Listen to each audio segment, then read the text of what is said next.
trying to guide believers to what he truly thinks is right. He's reading from a manuscript of scientific lore.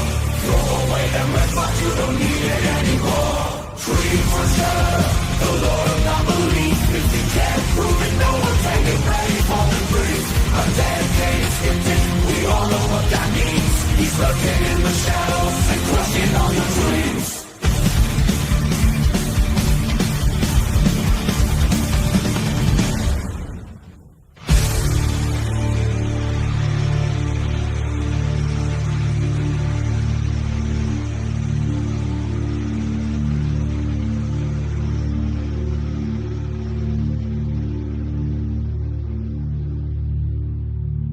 Don't believe in aliens and never going to land.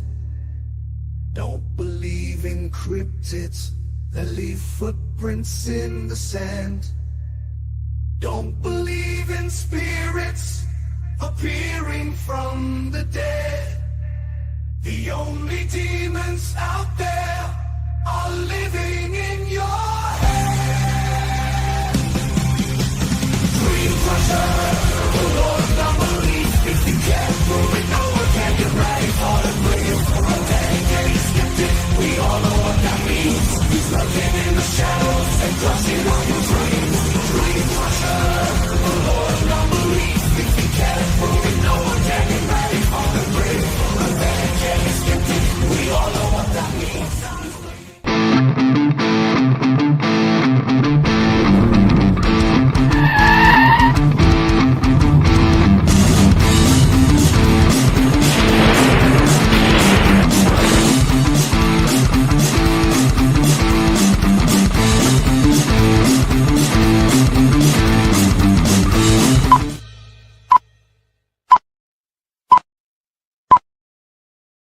Cheers! Cheers, my Viking friends. Drink from your skulls of your enemies. She's drinking. She is drinking. I'm drinking lemonade. Spiked. It is not spiked. Happy Friday. Look at me. I'm all dressed up. I'm wearing a button. I know. You don't have a t-shirt on today. I do. You Oh, ready? is Wanna do there my one there? Superman thing? Ready? Dun, dun, dun, dun. Boom, Oh boom, my boom, boom, boom, gosh. boom. It better be Superman. It's not. It's me! Kenny Biddle. Oh, you're whack. You're crazy. Super Kenny. Oh my God. Super skeptic. I'm so sorry, friends. I'm so sorry. Ooh, I got my hairs cut too. Look at me. I'm looking all pretty. Yeah. Somebody already noticed. Oh, look at that. That's nice. What a styling. I know. It's like, what's up, two-ply? That's when you get the shit scared out of you. Oh, Get you need two-ply. two-ply. Help you out. Oh my goodness, it's good to be back. It's good. How's everyone doing? I know that some of you had a bad week or a rough week. So I'm hoping that hanging out with us, we're gonna have a fun show, some laughs, and it cheers you up a little bit. We're gonna do our part. So everyone, because early in the chat before the show started, a few people just mentioned that they were having a rough week. So Yeah. let's keep it fun. Let's keep it lively. Try to relax. Chill Don't out. think about anything but us. Shots. Energy. Shots. That'll get you going. Oh shit! Side-eye guy's in the chat. Who let him in here? Let's say hi to everybody real quick. Let's go down the list. I'm gonna do it really fast because there's a lot. All right, let's I'm see. gonna There's say like hi. over 55 people. Let's go. Jade Kitten, Kit Ford, Chris 52. We have oh man. I Oh, gotta go he's down. I already gotta go down. messed it Oh, up. no, Mysteries Untold by Michael Burkane. Yes, I do like the name change. Pretty cool. Giselle L. RS. I got screwed up. RS Paranormal. Oh, we got Loretta Mooney. What's up? Cree Storms in the house. We got Diana. Hello. Glenda Watt. Dolores Ratliff. Nice. Dragon Ranger. Richard. One name only. Thank you. We got Shauna is in the house. so many people are on YouTube. They don't always get to see the people on Facebook. Right, it's So there true. you go. Yeah, I wish you guys could see them. Sage Serendipity. I like that. Serendipity. Jay Manice. Cat Mac. Date night, Cat. We got. Do I got everybody? No, keep Blast going. Rights. No, Blast Rights. I like that. That is good. Jody Music. Ross Side Paranormal. Wandering Wenchy. Oh, you're gonna be featured in my next video. Let's see. I said that. I'm trying to see if I got everybody. Oh, Gemis is 23. Amy is in the house. Amy, I always mess. I'm afraid to say that. Vigrass. I don't see it at the Amy moment. Vigrass. Am I saying that right? I've never said your last name. Sumaki's in the house. Like Vance and Amy. Yeah, Oh, Vigrass, right? I hope so. yeah, Vigrass. Well, that's what it's going to be now. Oh my gosh. I'm repronouncing your name. I think I got everyone. Let's see. You got, the side-eye guy. Hello. Joe Good Downey. to see you. Joe Downey's in the house. Yeah. What's up, buddy? I just put it. Look, I put his comment up. Oh, good. Boy, those eyebrows. It is so. Yeah. Hold on. That's a Obscure story. reference, man. Hey, Tim. How you doing? And I'm at the bottom. All right, cool. Yeah, I went to get my hairs cut, and it's not the first time, but yeah, it's like they do everything, and now I have the beard, so they're like, blending it in, and she's like, "Do you want your eyebrows done?" I'm like, "Yeah." You put your head down like that? I was like, "Yeah, that means you're old." Oh, it doesn't. It just means that you don't you do them see- yourself. Like those guys. I remember The the real- worst one. The guys that just let it go, and it's like it's coming out to here. It's like you got 3 inches of hair. It's like beard up on your eyes. and it's almost like they style it because it's sticking It out. so they far. have to. It's like that. It defies gravity. They shouldn't shouldn't should not do come that. out like that and stick up like antennas. Woo! Should not happen. Amy says you said it right. Oh, okay, good. Yeah, I don't think I've ever said their last name. So, okay, so that's it. We got to go over the rules. Oh yeah, we have rules. We have rules. Where are the rules? I don't know. I gotta find Kenny don't know where the rules There they are. are. What? There they are. It took a minute. It was slow motion. Kenny's been pre-gaming, or he just made it really, really strong. I think he made it really, really I strong did. I tonight, made it strong.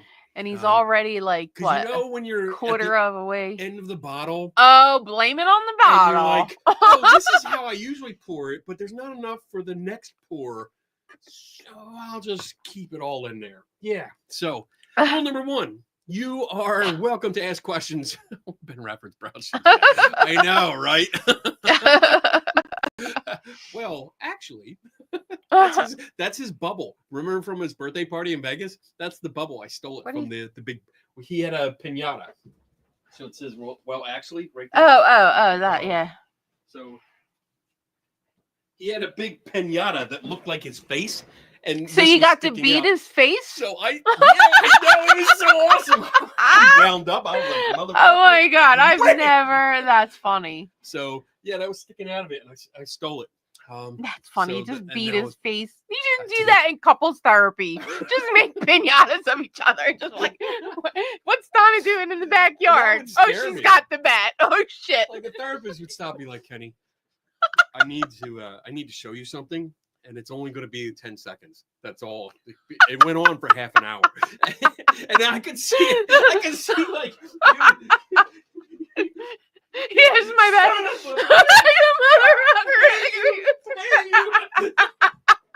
I would have my own special bat every week.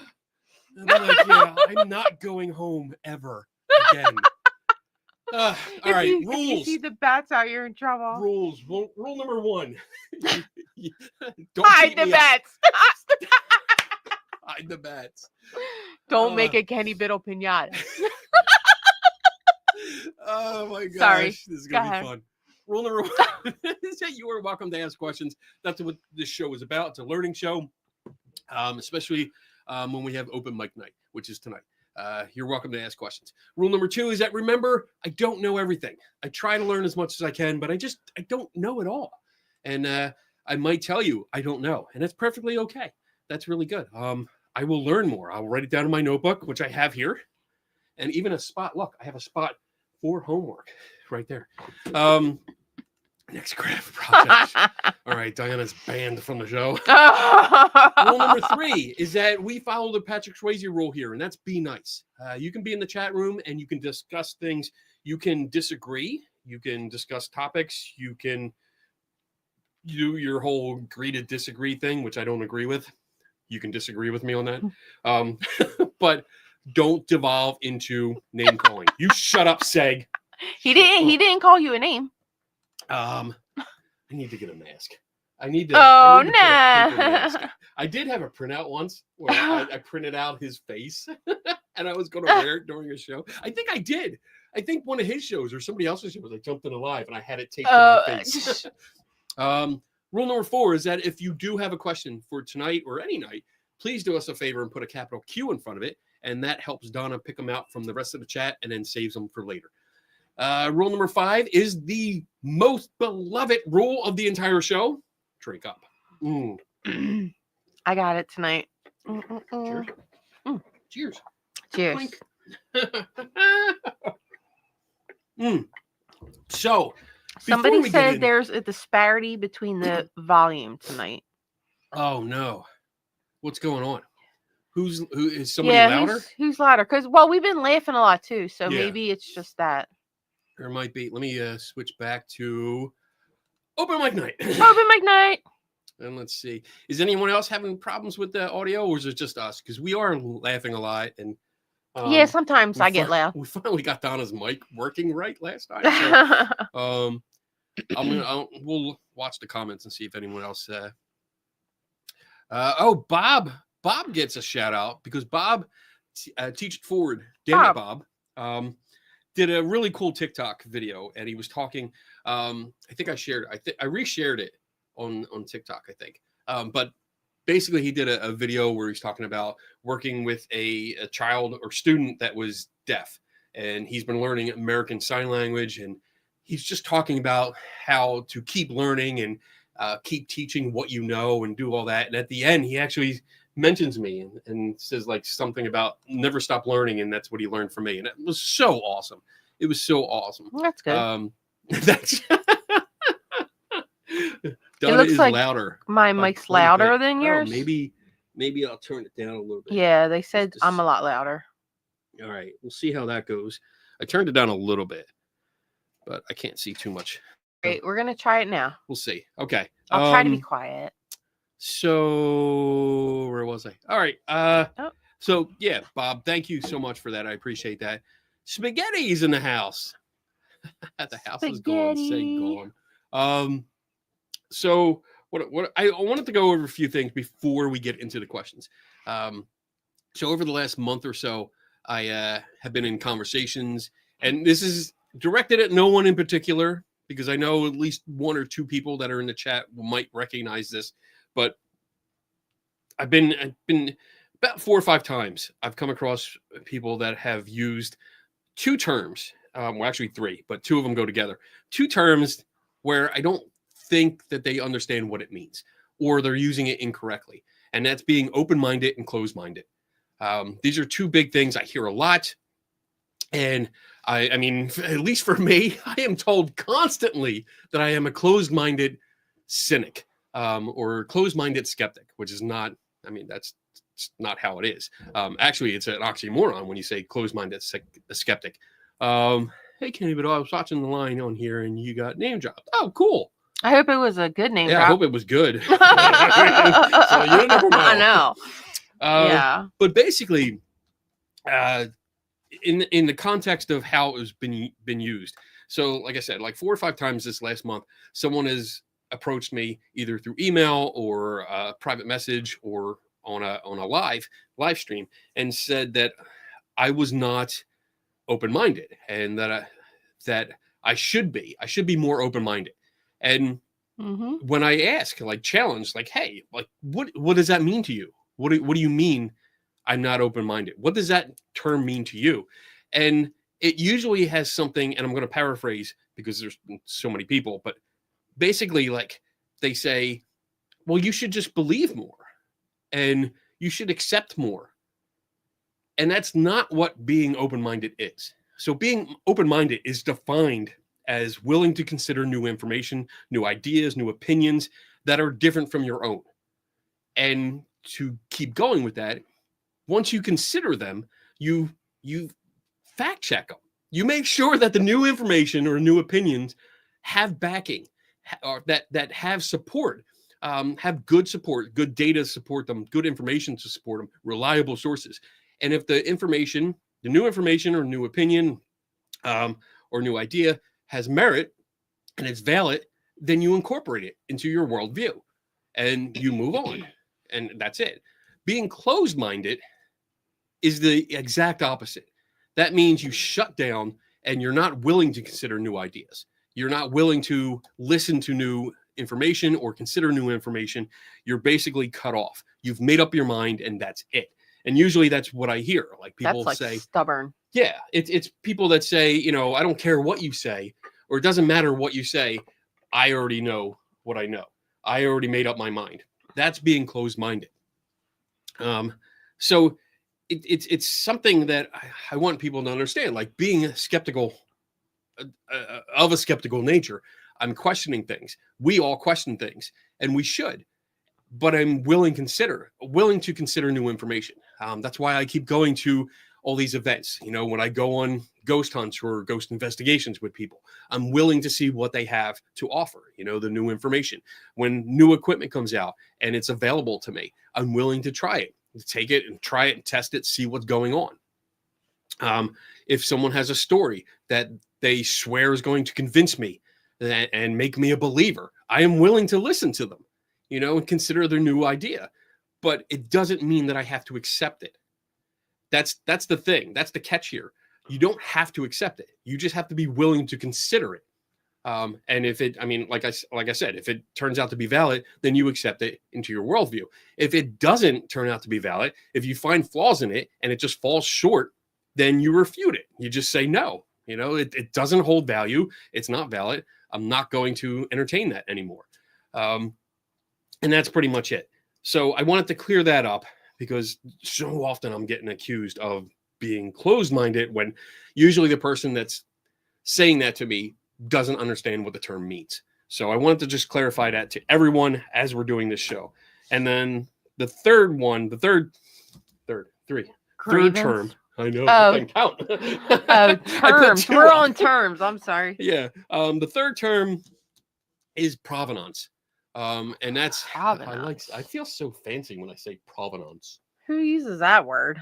I do.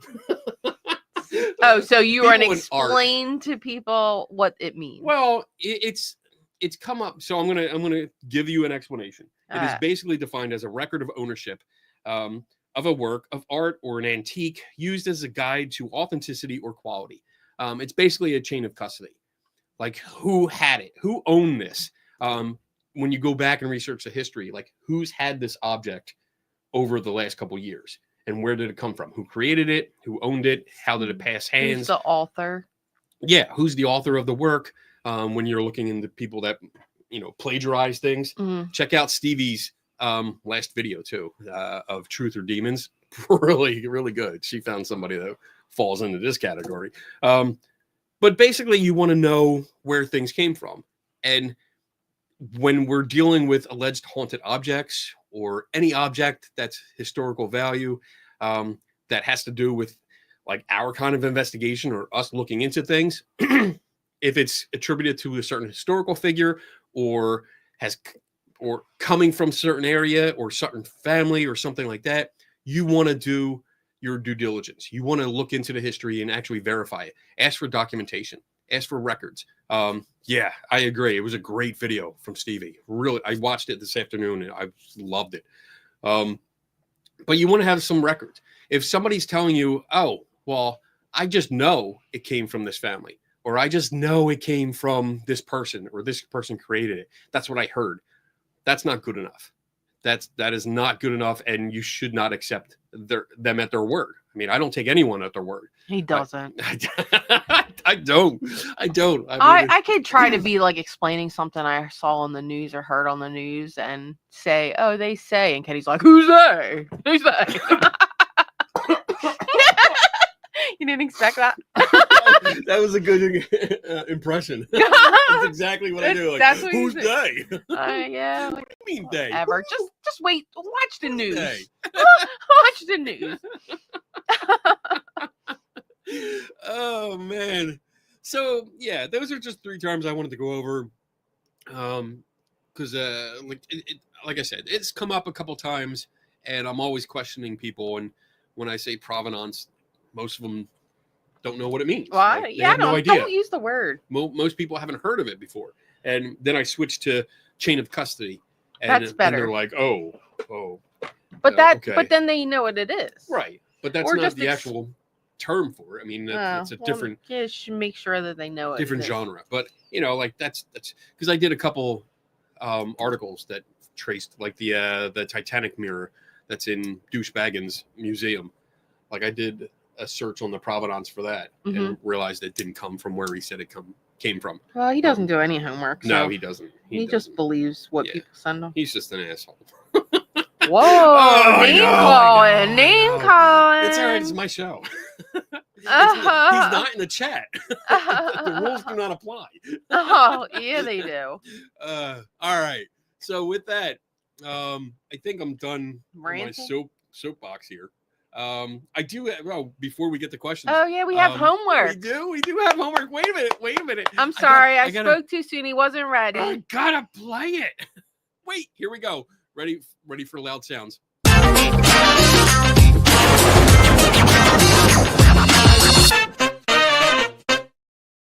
All right. I love playing that. It's so cool. All right. So I had some homework. Some of it admittedly, it's lost the time. Like I wrote down a word and I have no idea where it came from. So I don't know what I was supposed to do. I don't think I've ever seen Kenny's workspace so cleared off before. I know, right? That's because it's all on this side. I know. I couldn't even find a pen. I know. I cleaned I up. was like, what? I was working here earlier. On this desk and I made a kind of a mess. You can see, like, I don't know if you can see, like right there. That's not just the wood grain. That's scratches and glue. Oh my gosh! Because you're gonna have to get like plexiglass for your desktop. I know. I need something. I think you should, like so you don't destroy it. One of those work mats, like you can I have them. And stuff. Yeah, one that's big enough that you can get big ones. Work on. That would be good because that's what you need. That would save my desk. Because you're working on stuff and you're like preserving what's underneath is usually like a secondary option. Well, you do have like a mat there, don't you? Right. No, this is a keyboard Oh no, I mat. mean on the floor. Oh, that's for the chair though. Isn't it like right here now? No, like it's not gonna. Oh, it's a little bit. Yeah. Okay. But I need something. I know you need something for your desk. All right. So what did I did do a few things. He did do some homework. So, I really am on him about it. So what did I do? I know I was supposed to watch The Heretic, and I know that came from Jade Kitten because she sent me the video. And also like Dear Satan, I think. I didn't watch that one yet. Oh no, that's on the list though. Because we tried to watch them at home and they wouldn't come up. Like there was some kind of codex or something that we needed that I just didn't have. But I was able to come here and watch The Heretic, and it was kind of okay. It had potential. I think it started out strong and then it went downhill. I really hated the ending. I thought it was just lazy writing at the end. And there was no closure. So I didn't like it. And it was, there was a lot of, if you ever watched the YouTube channel, Everything Wrong With, and it does movies, there was a lot I could pick out with this. I enjoyed it for a time. Like the first hour or so, I was like intrigued because it was like a religious debate or discussion. And it was good. I was like, oh, like this is getting, this guy knows his shit. Okay. But then, it went kind of downhill into like a more of a cheesy horror flick. with a lack of explanation on a lot of things. So that was that. And then one other thing that I did is that I think it was Cree. I think you asked me to watch a video by Call Me Chris. And I did. I watched it. Yeah, wasn't it like a certain one or something? Yeah, it was a certain one that she sent me the link for. So as soon as the video came up, and if you guys ever watched this, so basically, do you know what it was called? What one it was called? Or no, a number or no? I don't know what episode it was. It was whatever the one that she. Okay. It was basically about two psychics. The overall video was about psychics that solved murders or solved missing person, or I think it was 2 murder cases. And as soon as the lady that hosts it came on, I recognized her from TikTok. She does a TikTok channel where she does comedy skits she plays all the different parts, like her little kids and brother and neighbors and all this stuff. And she's really funny. She's a good comedian with that stuff. But when it comes to research, no. I think she should stick to comedy, to be honest, because honestly, she's not a reliable source, and she did nothing more than read off of a website. I think it was Wiki Horror that I was reading. Almost some of the stuff was almost word for word. So I was like, yeah, she's just reading it, and you can see her looking off to the side and reading something, and I don't think it was her notes. But she brought up 2 psychics, and ironically, they are on a list of from Reader's Digest, and Reader's Digest had a list of 20 psychics that solved murders. And Ben Radford and I have been working on that off and on, and he's got the first 10 and I got the last 10. And these 2 psychics that showed up, one's on his list, one's on mine. So I actually did do some research already on the one on mine. And unfortunately, those videos, the video pretty much is biased on the side of psychics, and it has somebody I think Seg will recognize, Spooky Boo. Spooky Boo is in it, and like she's as about as psychic as a rock. I've seen her work, and it's terrible. Just terrible. That's pretty bad. So there's a lot. I'm not going to get into it here, but the 2 psychics were, let's see, it was Dorothy Allison that was looking for Susan Jacobson, who was the young lady that disappeared and was murdered. And then there was another one called Etta Smith. That was a psychic that was going after somebody or looking for somebody, Melanie Urod. I have a whole file on that one, the second one. But basically, the psychic impressions were general. They did not at all. They didn't locate the body. They actually were close. In the one case, they were at the place and right next to where the body was, and the psychic didn't pick up on it at all. Oh wow! So total trash. And I'm going to get off this topic because I can already feel myself getting angry. And it's just ridiculous that such people exploit murders and missing people. So I was more focused on the one that got arrested that said she was never a psychic, and this came to her. So that one I looked into, and you're correct. She never claimed to be a psychic. Even afterwards, she never claimed to be a psychic. She just got the idea.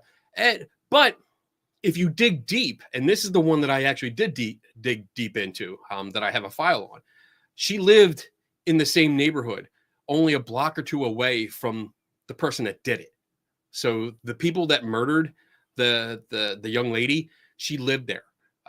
So it's quite possible she heard from the people, because there was reports that the one teenager, I think there were 3 people involved in the murder, and one of them was bragging that they stole the truck and they burned it, and then they beat the lady to death. And the one guy was bragging about it. So it's more than likely she heard it.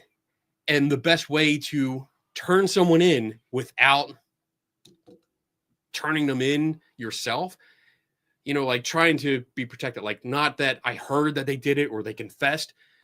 Let's say that I had a vision and then this happened. when Kenny has a file on someone or something. You damn right. So You damn this guy right. real. When I got a file on you, oh shit, that means I'm really doing some serious research. But yeah, I have it's a pretty thick file on this this case. But when you read the original reports too, it wasn't that she went right to the body. She actually went. I mean, there's so much to this. Basically, everyone knew the town's right on the edge of these mountains and woods, and that's where the truck was found, right on the edge. So it was more than likely, yeah, the body was probably somewhere in there. And this not psychic person went up and down looking around the areas. So she didn't actually go right to the body. She was just looking around because she figured it was in that area. And it wasn't her that spotted it. It was her son. So files. I still have files, Leonard. Physical files. Old school. Anyway, I'm kind of really condensing this story. Just for the benefit of getting it out there and just giving an opinion on it. There's so much more about it, and it's going to be eventually, like when Ben and I get to it, because we get distracted by other projects, but once we get to it, we're going to address it even much more closely and much more detailed. But I do have a file, and now I have a file on the other one, the Dorothy Allison one. Let's see. Dorothy was brought in 2 weeks after the girl had been missing and the case had been reported on the news. Oh, all right. So that's one of the notes that I made, including the address and all that stuff. So some of these psychics are brought in weeks afterwards. And then when you look at the newspaper of the time, you realize all the information that the psychic provided was already in the news. It was already in the public, which is the case for the first one, Dorothy Allison. All the information was available to her in the public. So, hey, there's Ben. I see Ben. Thank you for looking into it. I remember these stories were first told, and then Chris brought it up and wanted your take. You're welcome. Remember, there's always a deeper story to it, especially when, and again, like the Call Me Chris lady, like I love her comedy. I absolutely love her comedy. I laugh at it all the time, but when it comes to researching, that's not researching. It's literally reading off of a website. I think it's Wiki Horror. So that's not a reliable source. It's broadcasting the basic story and the fear-mongering kind of story, the version. When you dig deeper into it, there's so many details. And Ben, since you're there watching, I will send you what I have.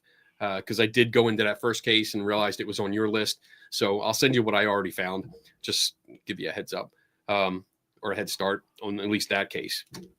But that's it. That's all I have for the homework. Like I said, it's much more involved story, and it deserves its own articles and maybe a video or two. Maybe we'll do a video. Maybe Ben, maybe that's what we should do. Like, do our research and we'll just film each part and we'll make like a 3-hour video on this because there's so much information. And once you go down that rabbit hole, I mean, after I did watch that video, I was down the rabbit hole for the rest of the afternoon, just finding newspaper clippings and all that stuff. So, all right. So let's do it. Now that I've talked solid for a half hour. Yeah, right? I know, right? How annoying. Jeez. Hey, Ben. Well, actually, let's get into some questions because I see we have a few. There's a few. Let me get my glasses on so I can see. What happened? And they fit so much better with my eyebrows trimmed. Oh my god. Oh, that's going to be a joke forever now. You already hit this one, but I'll Okay. put it up. Yes, I did. Very nice. I'm glad that you're going to go through some of these mysteries. That's good. Do your homework because I'll catch you fucking off. I'm kidding. Do your homework. Kenny Jody Music says, Kenny, how good does the piñata bat feel? It felt good. That was a fun time. That was really good. And it was like a caricature kind of piñata. Yeah. Was of his face. So I mean, a caricature exaggerates your features, Right. but it was spot on with Ben. I know, yeah. He's like, fucker. I don't know how I would feel if I came to my birthday party and there was a piñata with my face on it. I think he ordered it. I mean, Oh, he's the did one he? that had it made. Oh, yeah. okay. Well, that's different. Because if I would be like, That what? was a fun party. It was a fun party. We had the guy that ate glass and sat on it, and I think Ben got to hit the sledgehammer, break the cylinder, the You're looking at cement me like thing. I know what you're talking Oh, about. you know, like when it's circus things, circus performers when they Oh, lay okay. on glass, like he broke all this glass on the ground, and he laid down and he put a cinder block on his stomach, and Ben got a sledgehammer, and I do believe you missed the first time. Oh. It went off the side, I think, and hit the guy. Oh my gosh. Ow. I thought it was so funny. I would never. I mean, I'm Oh. bad with a sledgehammer. I It would was- never let somebody it was aim a good. sledgehammer. Yeah, I at wouldn't me. either. Not without wearing a cup. Yeah, Of right. Steel. What is Donna drinking? I just have regular lemonade. With vodka. No, there is no vodka. No, there's no vodka. It's just lemonade. Should be vodka. All right. Good. These are kind of easy questions. I like this. I think I took all the details out with my homework. Mm-hmm. Obscure reference man. Did Kenny get a Brazilian? Wow. Wow. That's a little personal. That is personal. I mean, no, not this time. Teach it forward. I've been reading The Hope Circuit by Martin E.P. Seligman. I think people do Wow. it just so you have to try to read it. Positive psychologist this week. So in that vein, what is something positive that happened in your life this week? Something positive that happened to Kenny Middle this week. I woke up breathing. Yeah, Always positive. that's a good start. I woke up with my wife. Aw, that's Points. a good start too. Let's see. What did I do anything? I mean, All everything. week. I have good Kenny's days all the whole time. life is positive. I mean, it's really, I stay on the positive side of things, even when things go bad. Like even when I walk in the front door and there's boots in the way and I trip over them, I almost break my head open. I'm like, I'm okay. I'm cool. I'm good. Okay. So last Saturday still counts because it's still within the week. That's when I got to meet Jess from the Naval Yard. Oh, so yeah, you can tell the next story, video that's yeah. coming out is about the USS the Sullivans, which is why I mentioned that Wandering Wenchie will be featured in it, because they asked a question about that during a show, and that starts off the video. But I went down and investigated ghost pictures, alleged ghost pictures from there, and they belong to this guy Jess, who is one of the docents that do tour guides that or do tours down there. And I was able to hook up with him and meet him down there and actually see the photos that he uses in person. So I got to see it up close one, which really did help bring the video full circle. So you'll see that hopefully next week, because I'm almost done. I just got to do some finishing touches on it tomorrow morning, and then I'll send it off to get approval because my boss has to watch it, and it's an hour long. I think that's the longest one, because my He's boss not gonna like that. always wants me to keep it short. Keep it short. He wants 20 minutes, and I'm like, well, that's I do mean, you not know me? I know. I am not a 20-minute guy. No, I'm an he's hour not. guy. Hour I know. at least. But, So yeah, that's for an that. hour of his time he never gets hopefully back. next week he'll like it. It's fun. I have fun with it. Condolences to your boss. Mm. Yeah, Kenny just can't. Yeah, summarize. Summarize is not in Kenny's vocabulary. I at do all. summarize. No, you don't. I do. No, I you give don't. So, You don't understand what summarize means. well, you know what? Here's the thing. If you write an article or you make a video, sometimes you say something or mention something that if I left it at that, I would get questions in the comments or emails like, what does this mean? Like, you said this, but you didn't do anything about it. So I'm always looking at the final product and saying, all right, what questions would I have? Like I read through this, what would I ask? Because maybe it looks like you missed something and I want to know more about this. So I don't go off on too long of a tangent, but I try to make sure that everything you need to know about the subject matter is in that video. It just took you 10 minutes to explain how to summarize something. That was the short version. I know. That's what I'm trying to say. I mean, I did cut down a lot. There was a lot in the video. I mean, the interview with Jess was an hour by itself. And I cut it down to 5 minutes, less than 5 minutes, because the 5 minutes was the only relevant part to my entire investigation. The rest was like stories. And I mean, he's an older gentleman, and you guys probably know it's like a grandfather type where they enjoy being able to tell you the stories of their life. And I wasn't going to cut them off. I sat and listened to them because to me, they were fascinating. I love them. It's not like a certain old person we know that told his story like 50 times. Joe Nickel. Anyway, I can keep things short and sweet, but don't expect a lot of details. Exactly. And I want to make sure you have the details. Which means it's not short and it's not going to be short and sweet. No, never. No. Never. Nope. And I'm And unapologetic. I am unapologetic. I will. If you don't want to read it or watch it, that's up to you. But if you do, you're going to get all the information possible. There you go. Thorough. I see Dawson Toller in the chat. Better not be starting trouble, bitch.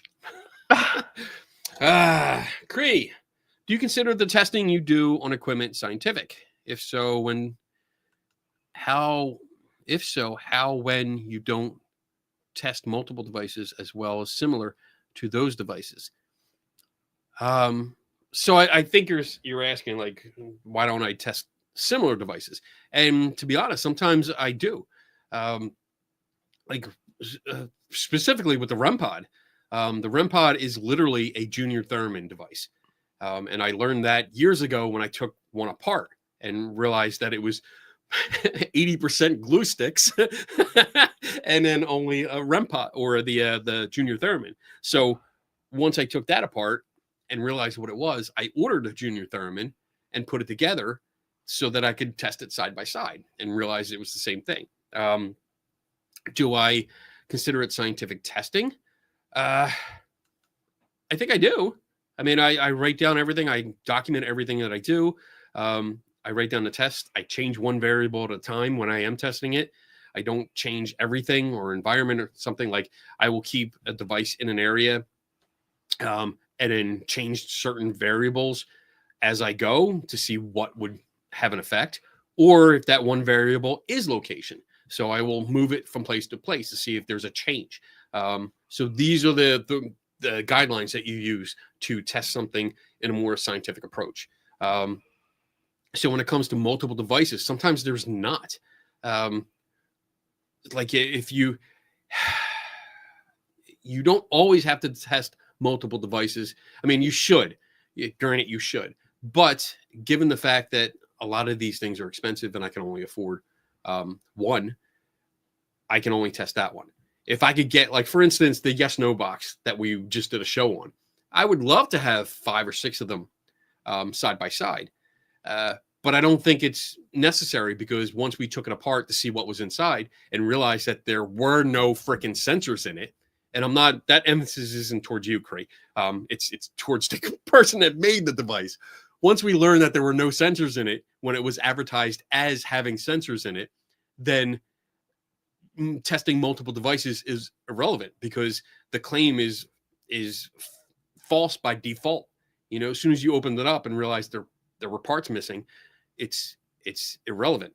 So I'm not going to buy another one to do it. But to piggyback on that, we are having other people test theirs. So other people that have bought that have purchased that, are going to time it and see if there's any kind of pattern. So we're trying to see if there's not a similar pattern to ours, but a pattern nonetheless. So basically, when you turn it on, when you It turn does the this same on, thing. Yeah, like they will be able to write down the exact times and then stop it, turn it back on, and then see if they can predict which light will come on at what time. So hopefully I answered your question. Probably not, because I'm sure you're going to have another question that follows up on it. Jody Music for Donna. Ooh, question for Donna. Yeah. Have you ever had what you consider a paranormal experience? Why, yes, a few. But the first one that comes to mind is when we were in a cemetery in Philadelphia. Oh. The one off of Rising Sun Avenue. Trinity? Trinity, Oxford. I think so, Yeah, maybe. Cemetery, yeah. It's Oxford a cool Avenue. little cemetery between Oxford. Yeah, it's like on Oxford Avenue in Philly. Yeah, Northeast Philly. Yeah. Yeah. Well, anyway, this was back when, it was okay to walk in cemeteries at night without getting in trouble because we didn't deface stuff. But we were just walking around cemetery, and the church is in the middle of the cemetery. And I was walking around by myself, and I came to a door, like it was like a back door to the church, and there were steps that went down. Right. And all I heard was, and I was like, what the hell is that? Like, it sounded like somebody was in the church trying to get out. Like, and I just remember yelling Kenny's name in the middle of the cemetery. Get over here. Diaper Man. Yeah. It was probably the priest in there, and they're going, hey, sister, come here. It Look, was look loud. And it was loud, and it was one of those old church wooden doors. Yeah, big doors. Was, and I'm like, where else could that sound have come from? Like, it was just, that was one of my experiences that I never really. Yeah. That was a cool cemetery, though. Yeah. It was neat. It was really cool. It had a legend about a Native American and his horse were buried there. Is that why we were there? The name. We were there because the story was that some nights they would appear, like people would be driving by along the front on Oxford Avenue, and they would look over and see a Native American on a horse. Oh, right. Now I remember the story now. Okay. In that cemetery looking down. So we were there, trying to see if it would happen. And it never did. But it's a cool story. I think it's in like Philadelphia Ghost Stories. I think if you get that book, it's in there. Oh, really? It's actually It's in a book? Yeah, because I've read it. Maybe during the break. I'll not my story. You mean not your story. No, I'm like, it's in a book. Legend, I'm like, who put my story in a book? Chief Rising Sun. That's what it was. Oh, really? Chief Rising Sun and his horse. I forget the horse's name. I'm not even going to try and remember that, but because it was on, it's between Oxford Avenue and Rising Sun Avenue. Yeah, a few people can go check it out if you're in the area. I am not used to Kenny wearing a button down. Special occasion today. Sometimes you miss the unveiling. Bob. I don't always dress like I have the luxury of showing up to work in pretty much anything I want. Nobody said there was a dress code. Yeah. As long as I don't show up naked. But I mean, I haven't tried that yet. So it's been pretty cold. So that would be funny to watch. Yeah, there'd be major shrinkage going on. We don't want that. But I mean, I can show up in jeans and a t-shirt and a hoodie, like I usually do. But once in a while, like Eric behind the wall, he is almost always dressed nice. Like he's dressed more for going to an office. And not like the old school suit and tie, but not me jeans and shirt. He's like in between, where he's got like a nice button-down shirt, he's got nice pants, and then like sometimes a sweater on. A sweater, not a jumper. If Justin from Paranormal Monkey Podcast is in the jumper. Chat. Yeah, he calls it a jumper. What's a jumper? It's a sweater. But no. in the UK. Oh, that's a jumper? What they call it in the UK. So I would think a jumper here. I would expect it to be like overalls. Like pants. Yeah, it's a one piece. Yeah. Yeah. Yeah. we had the whole conversation and argument. Oh. But yeah, he's always dressed like that. Barry, my boss, Oh, he always has a sweatshirt on. He looks like he's freezing yeah, cold. he has jeans and a hoodie on. Like today, he's in his office, and the hood's Usually up, Bill's and he's attire. like this. I'm cold. And it was the warmest day of the week. Yeah, like Paul dresses like like this kind of shirt. Paul and dresses pants, nice.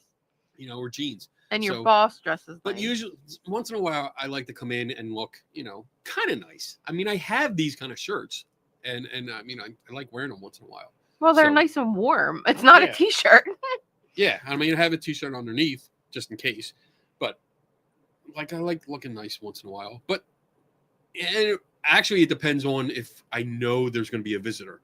If we're going to have a visitor, like someone's visiting to either have a meeting with someone, then we all try to look nice, especially if I predict that I'm going to give a tour or something, because I usually give tours when people show up.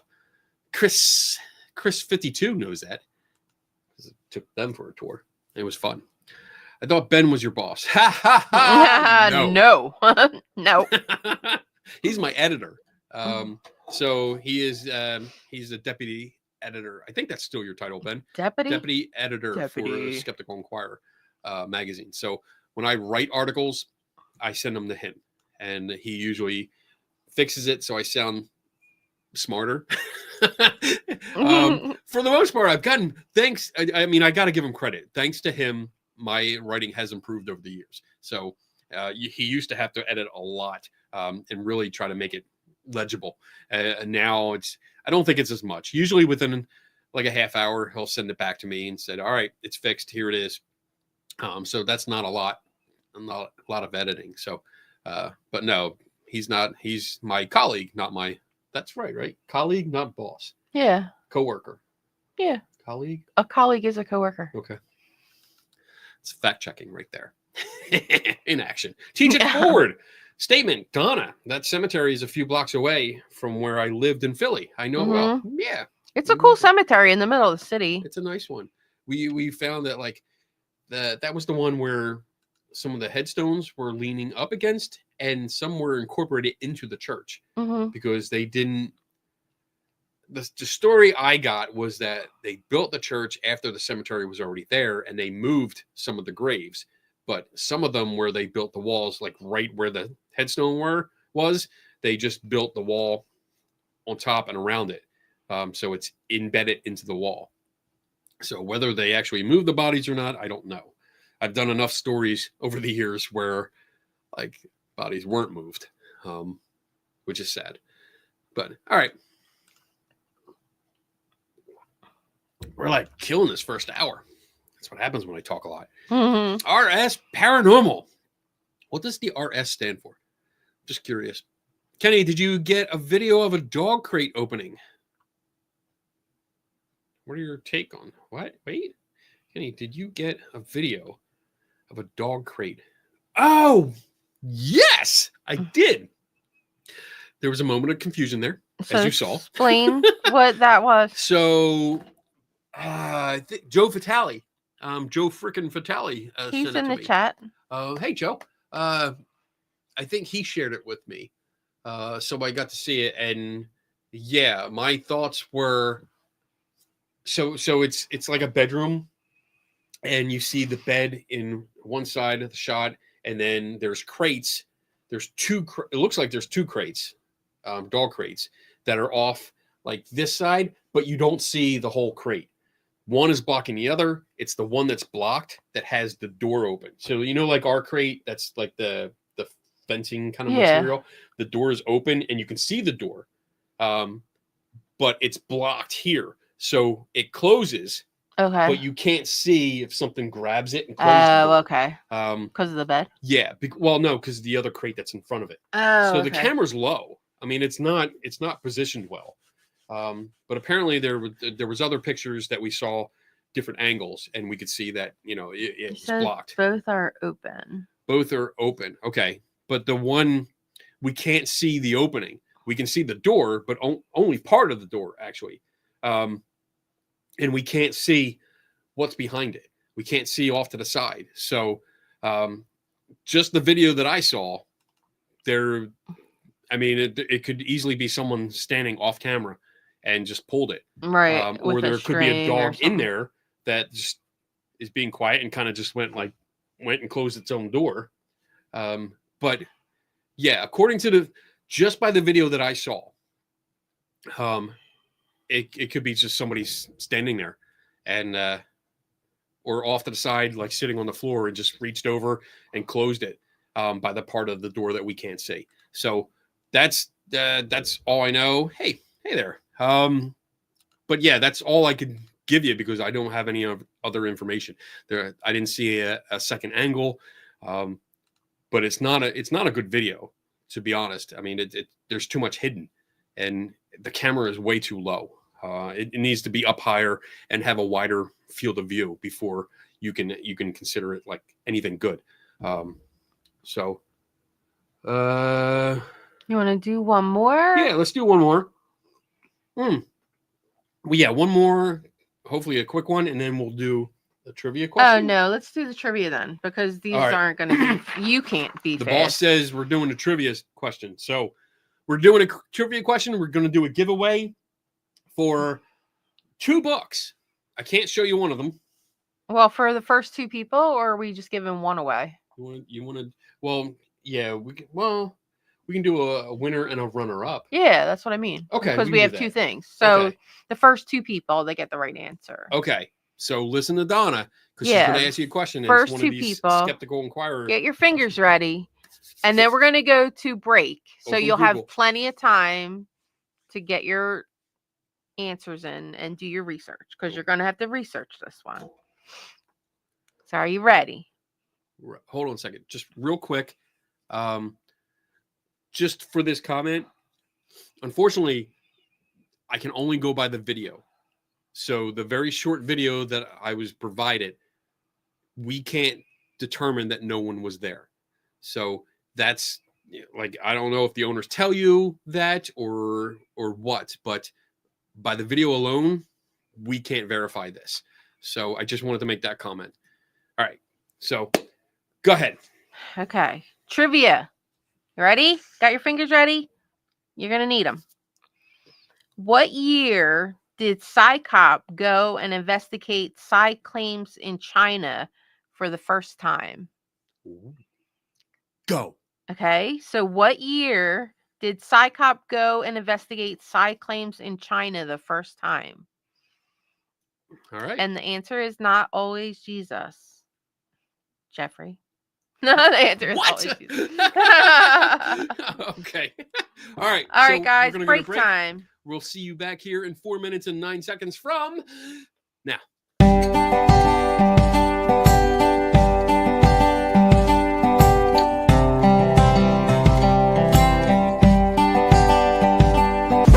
And now for something completely different. Welcome, my fellow skeptics. Welcome, one and all. I am the chief investigator. Oh, come along, old chap. We will have a ball. Now, if you will excuse me, it's time to open the mic. Good night. Good night. Kenny Biddle's the name, investigating's my game, and I will have at it. Quid pro quo. As the head of this committee, hunting for ghosts can be shitty, but there is nothing better that I know. I am a skeptic through and through. I question everything, don't you? Let's open the bar and have some questions, alright. Maybe you might find an answer or two. I will find the truth this night and day. And if my name is not Kenny Biddle, then I assure you here I will not stay. Good day.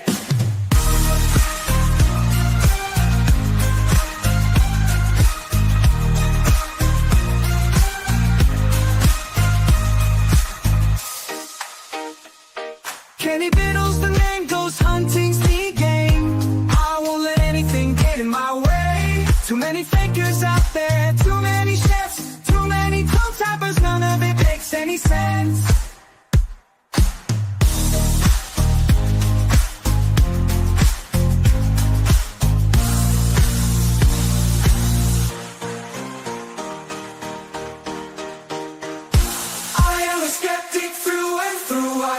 question everything, don't you?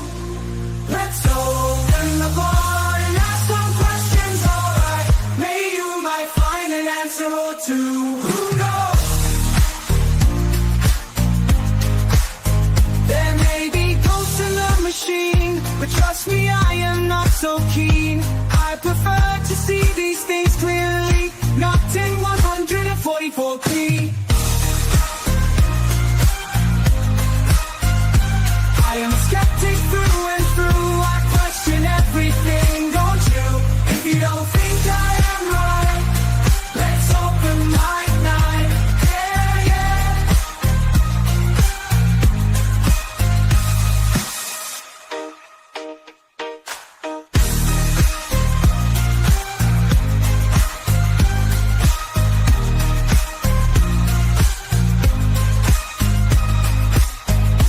I am a skeptic through and through. I question everything, don't you? If you don't think I am right, let's open mic night. Yeah.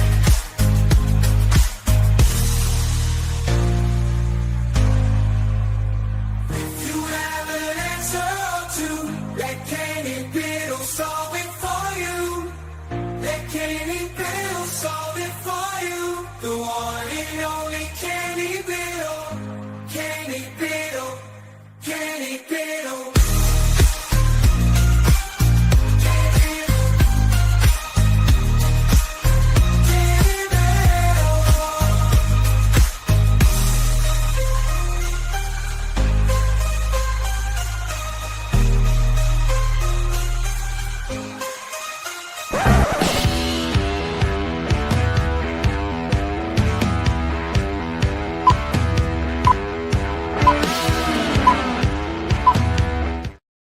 Kenny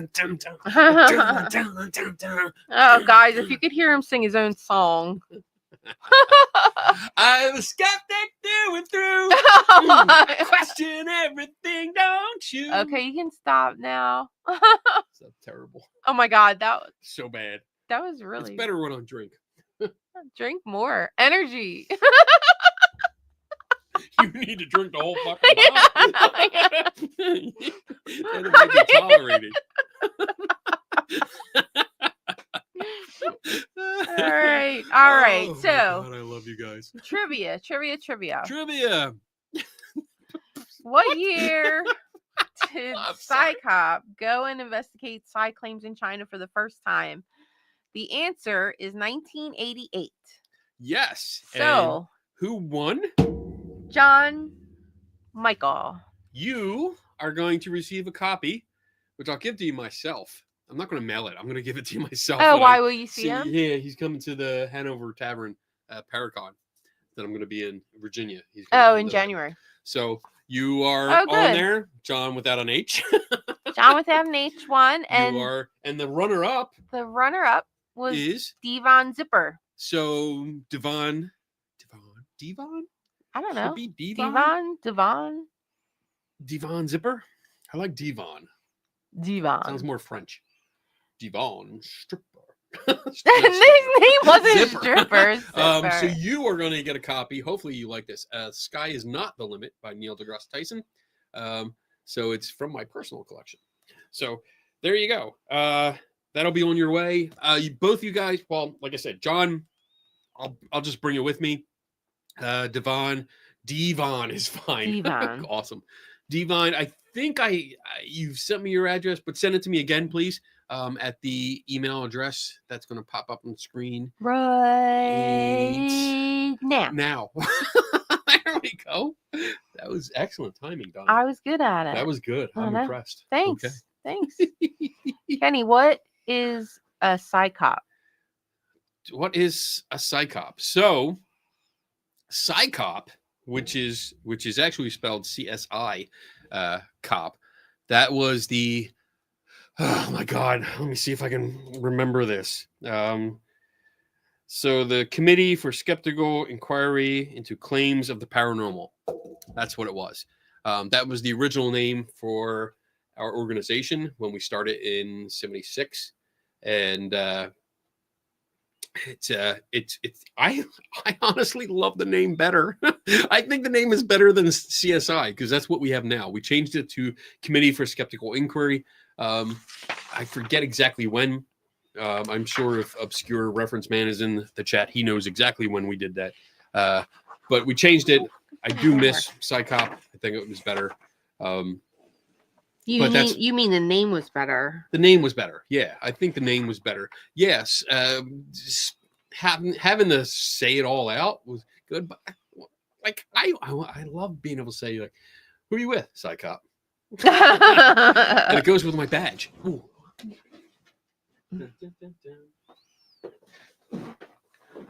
Like, who are you with, Psychop? You have ID? Yes, I do. Right there. So yes, it is. So let me see. It is. I'll put it in the chat. That's scientific examination. Wait, Committee for the Scientific Examination of Claims of the Paranormal. You don't even know what it means. No, I fucked that up. Was it that? Oh my god. That's how. You better look it up and get the right name right. That would be E. E? What are you talking about? Yeah. It can't be Psychop if it's Committee for the Scientific Examination.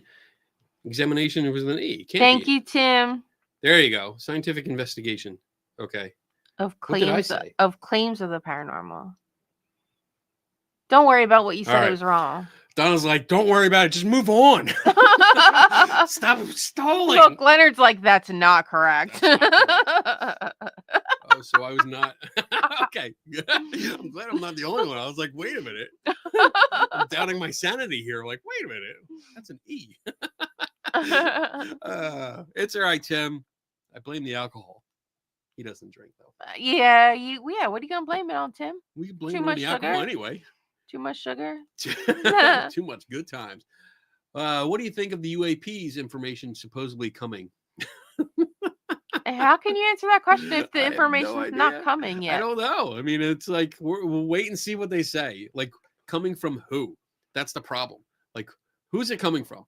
The if it's the whistleblowers, which are not really whistleblowers, then I would say change the channel. Go look at something else.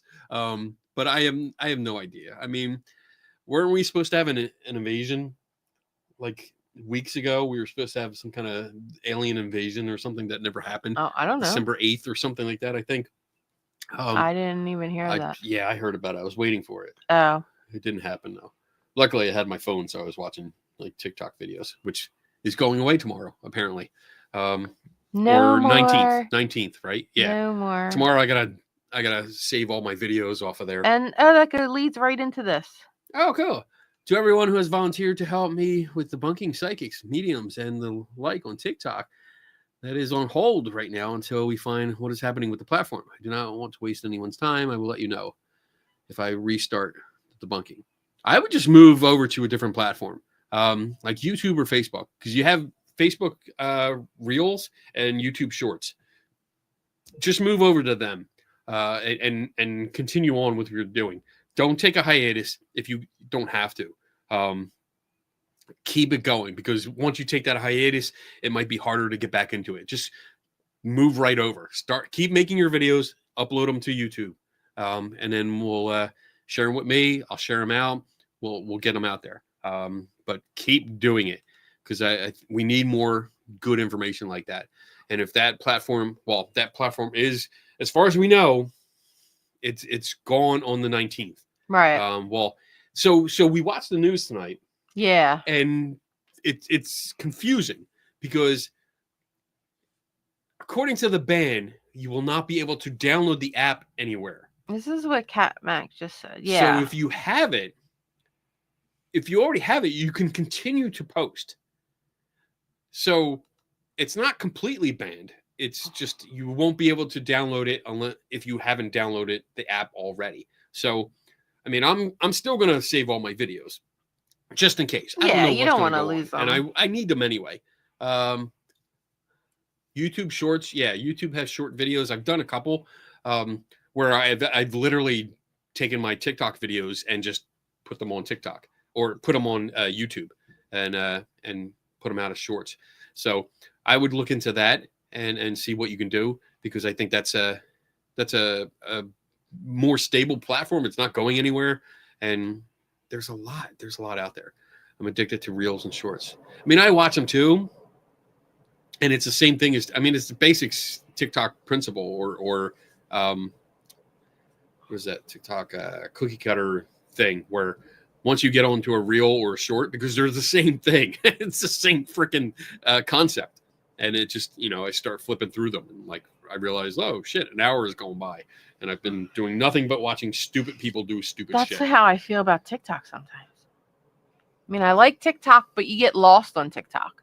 You put it on, and before you know it, you're down a rabbit hole somewhere watching dog videos. Q4, the CEO TikTok said that it's going dark everywhere in the U.S. on Sunday. People in the U.S. will not be able to access TikTok. So yeah, I'm only going by what I heard today. And we watched the news, and that's I don't even think they know, honestly. Yeah, I don't think anyone really knows, because this is the first time something like this has happened. Yeah, You like know, how and are they gonna just? So they're, Unless they take it off I completely. mean, I already have it, so I'm gonna see what happens. I'll get up on Sunday and Monday. Turn it on. See if I can get on and do stupid videos. Be like, oh, I'm still on. Don't do that.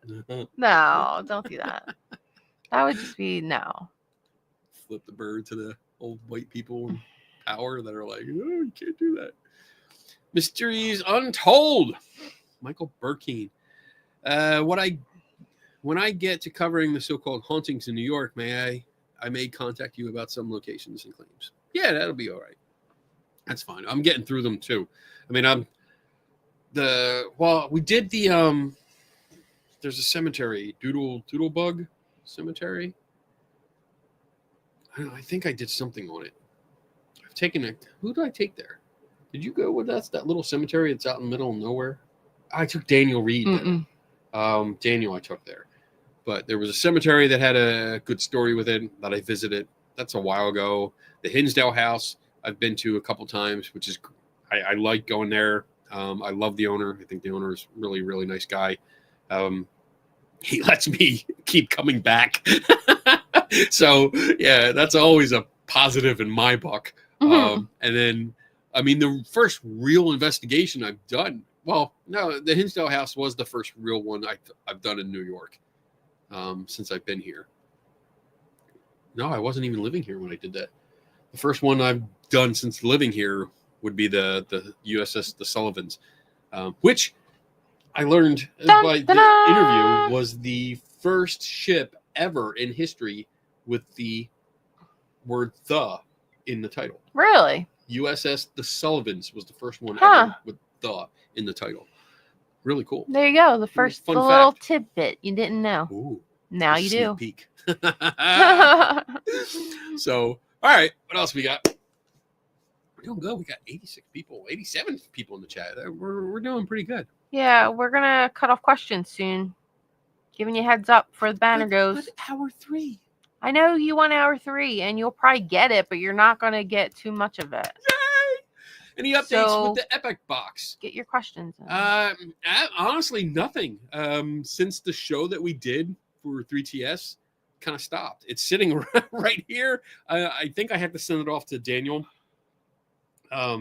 Daniel Reed wants to have a look at it, and I think he may be able to pull some of the programming off of it or the code off of it. Maybe I don't know, but he wants to be able to test it. So, but like I mentioned earlier, I have at least one person that has this box that is willing to do timing test on it, time trials on it to see what's going on. And we're still looking for anyone else that owns one of these things. Contact me, because we'd like you to do some honest testing. And I say honest testing because it's like, basically you're going to have to film it for at least a half hour straight, No breaks, no cuts, no edits. No butts, no cuts, no, No coconuts. No coconuts. That popped into my head. So, like, and do it like 3 or 4 times. Just film it for a half hour straight with a timer and do the whole, like. There you go. These people are right going to be next to using you. it tonight. Awesome. So they'll Can follow anybody know we will be using it tonight? I will follow up with you. Yes, if you could, Two-Ply, do like a uncut video. That's what we need. Uncut, at least 31. I will say 32 minutes because I timed it to like 31 and a half. I don't know where. Let me see. Hold on. That's not it. That's not it. That's not it. I have to find. I think I put it away for now, but at least 32 minutes. We need an uncut video of it with a timer right next to it. Or I mean, I can use a timer as long as you show on camera that you turn it on.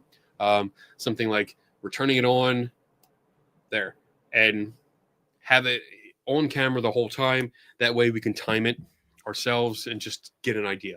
Put a static camera. Awesome. And if you can do that, I know it's a lot because we're talking like 2.5 hours at least of your time. But if you can do it about 4 times at the minimum, that's a lot. But we want to make sure. Oh. I mean, the first time is more of a baseline, and then the 3 times after is just to make sure that it's following the same pattern. Right. Okay. And that'll help us out. So anyone that can do that would be awesome. I greatly appreciate it. You'll hold a special place in my heart. Oh, that's so sweet. Jody Music. Kenny, can you please tell Dawson Caller that wombats do indeed pop cube-shaped poops? Cube-shaped poops. They do. They've been talking about it in the chat. Let's look it up. Oh, great Google. Talk Please. to me. Wombats. Wombat poop. Poo. Is it cube-shaped? Cubes. Oh, wombat poop. Let's see. The stuff we do for you people. This is science. This is good information. So we're gonna do this. We're gonna do that and that. Share the screen, and we can see right here. I'm gonna blow this up a little bit. Wombat poop is cube-shaped because of the shape and flexibility of their intestines. Wombats are the only known animals to produce cube-shaped feces. I'm surprised there's not a picture. Oh, hold on. Oh, There we go. oh wow. Wow. They look like little It looks charcoal like those little pieces. fudge brownies. Don't pick them up and eat them thinking they're a fudge brownie, He's Yenny. so cute. I want one. Look at him. He's so cute. Hello, baby. They are cute. Look at that. It's cute little cubes. That's so cool. There you go. Things. Yeah, I never thought I would be looking up wombat poop. But yeah. That's talent right there. Poop and cubes. Yeah. That takes skill. Obviously, they have some flexibility, which is what else does it say? Intestinal grooves. Wombats have 2 grooves in their intestines where the guts are more elastic. Muscular contractions in the intestines form a uniform size and corners of the poop. The poop dries in the colon. That means it's a hard delivery. Marking territory. Why they poop cubes. They use their cube-shaped poop to mark their territory. Cuboid poops stack better and rounder and don't roll away easier. What? Oh my God, this is a rabbit hole. All right, let's move on. What'd you do Friday night? Looked up wombat poop. Diana, how's the demo going in the laundry room? Oh, it's going. It's going. It's slow, but I'm not in a hurry, so I'm taking my time. Fucking project. Yeah, it's bigger than I thought it was going to be. But, if you want it done right, you just got to do it right. Yeah. can't- It's more work than she hoped. But Yeah, we'll see. I mean, like I said, I'm in no hurry, and when I feel good enough to go in there and do some of it, I do it. We'll do So we'll get it it's done. almost, yeah, All right. it's coming along.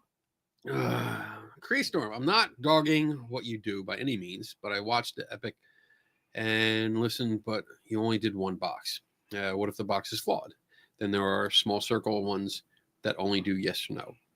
I think you kind of answered that already. Yeah, and I mean, this is you're correct, and I think we addressed that during the show if the box was flawed, and I think at the end we talked about that, about what if there was something wrong with this box, which there is now because I warped it, but it's only the cover. I only warped the cover. There was no electronics with it, but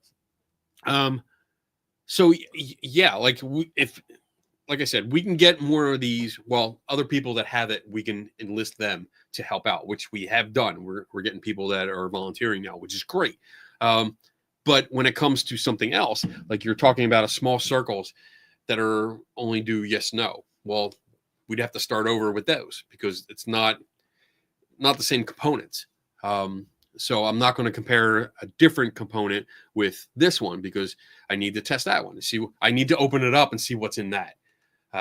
Because again, like our main purpose was to figure out if this could be manipulated, just like they did on the video. Like the guy that made this did a video where he manipulates this and then immediately contradicts himself by saying that it can't be manipulated.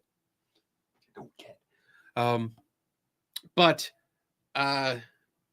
he also said that there were sensors in this, and that was one of our big things. Our big things was that it says it picked up 6 different inputs and it had sensors for them, but it doesn't seem to have any of them.